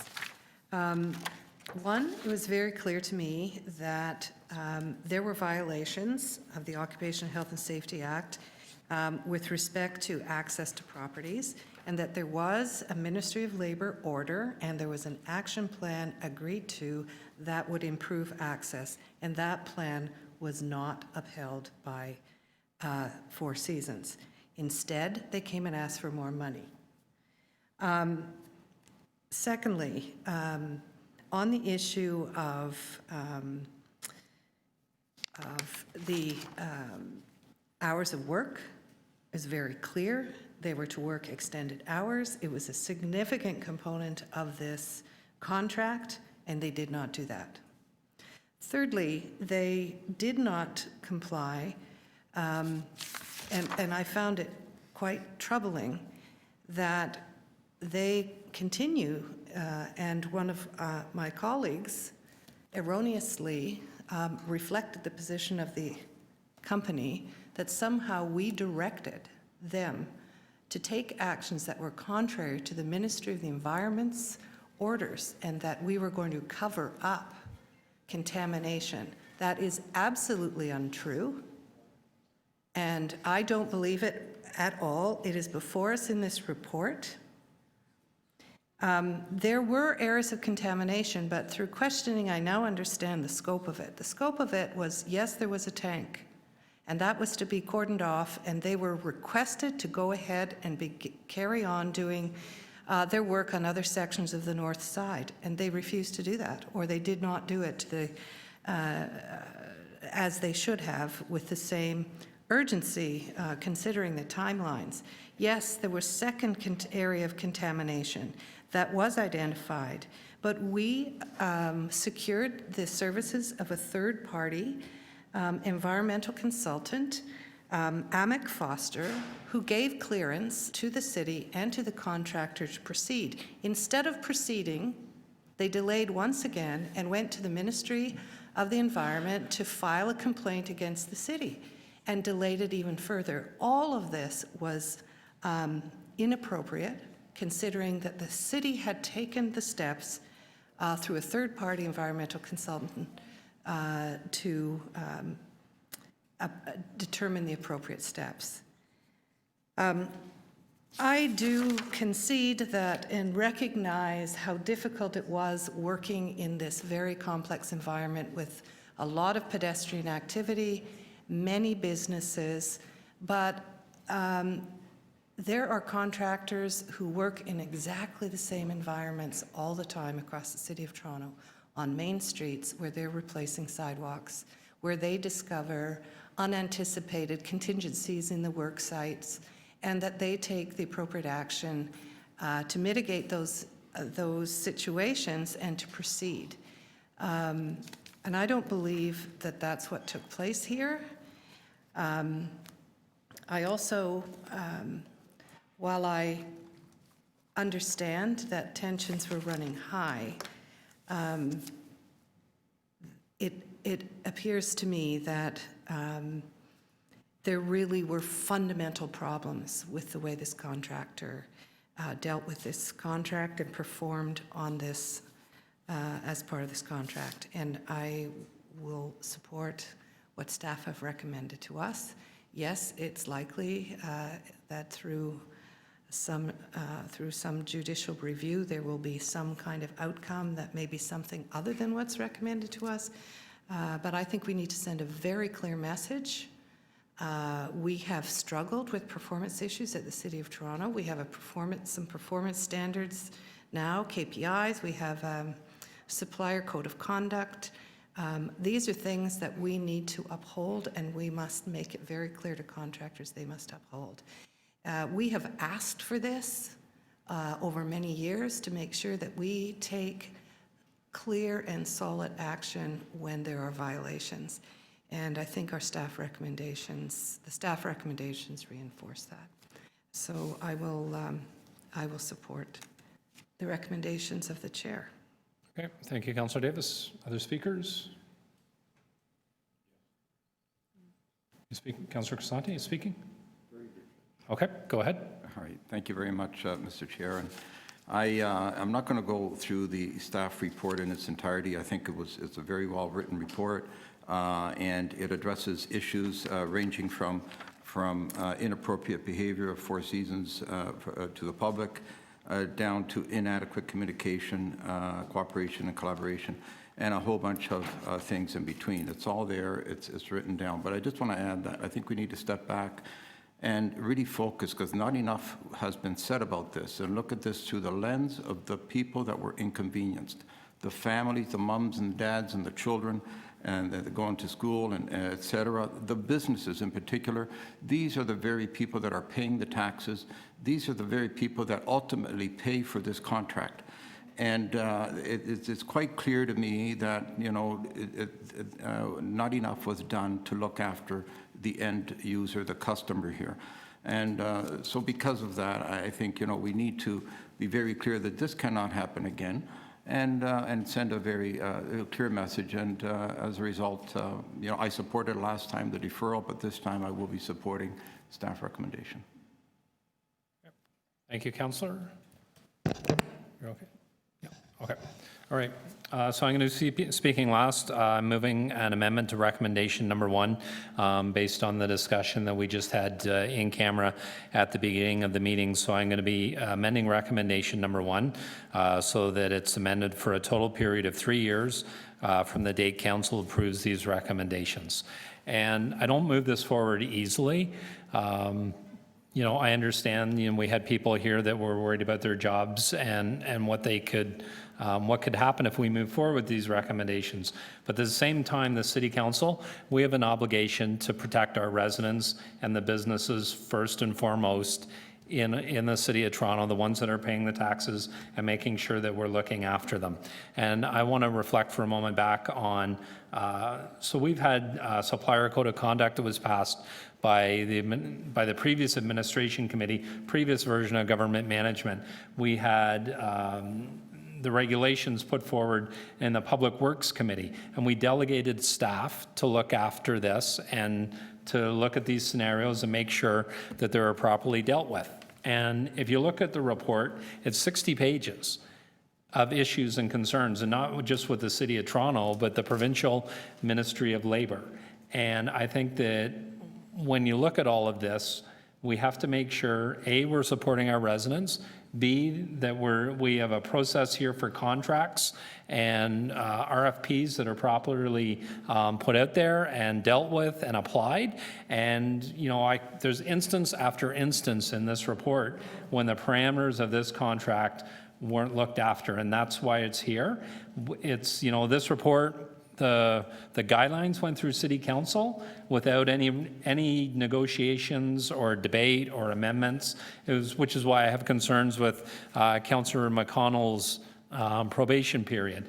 That some of the things that are outlined in her probation period have already occurred and dealt with, and our staff have tried to deal with it within the confines of the regulations and guidelines that are here before us. So I'm going to be putting forward this motion. I think it's the appropriate amount of time, as is supported and put forward by staff who are the professionals in this instance. So I'd ask everybody to support my amended motion and then the recommendations in this report. Thank you. Sorry?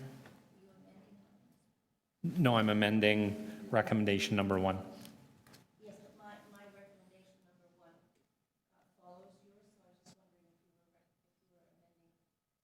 No. No.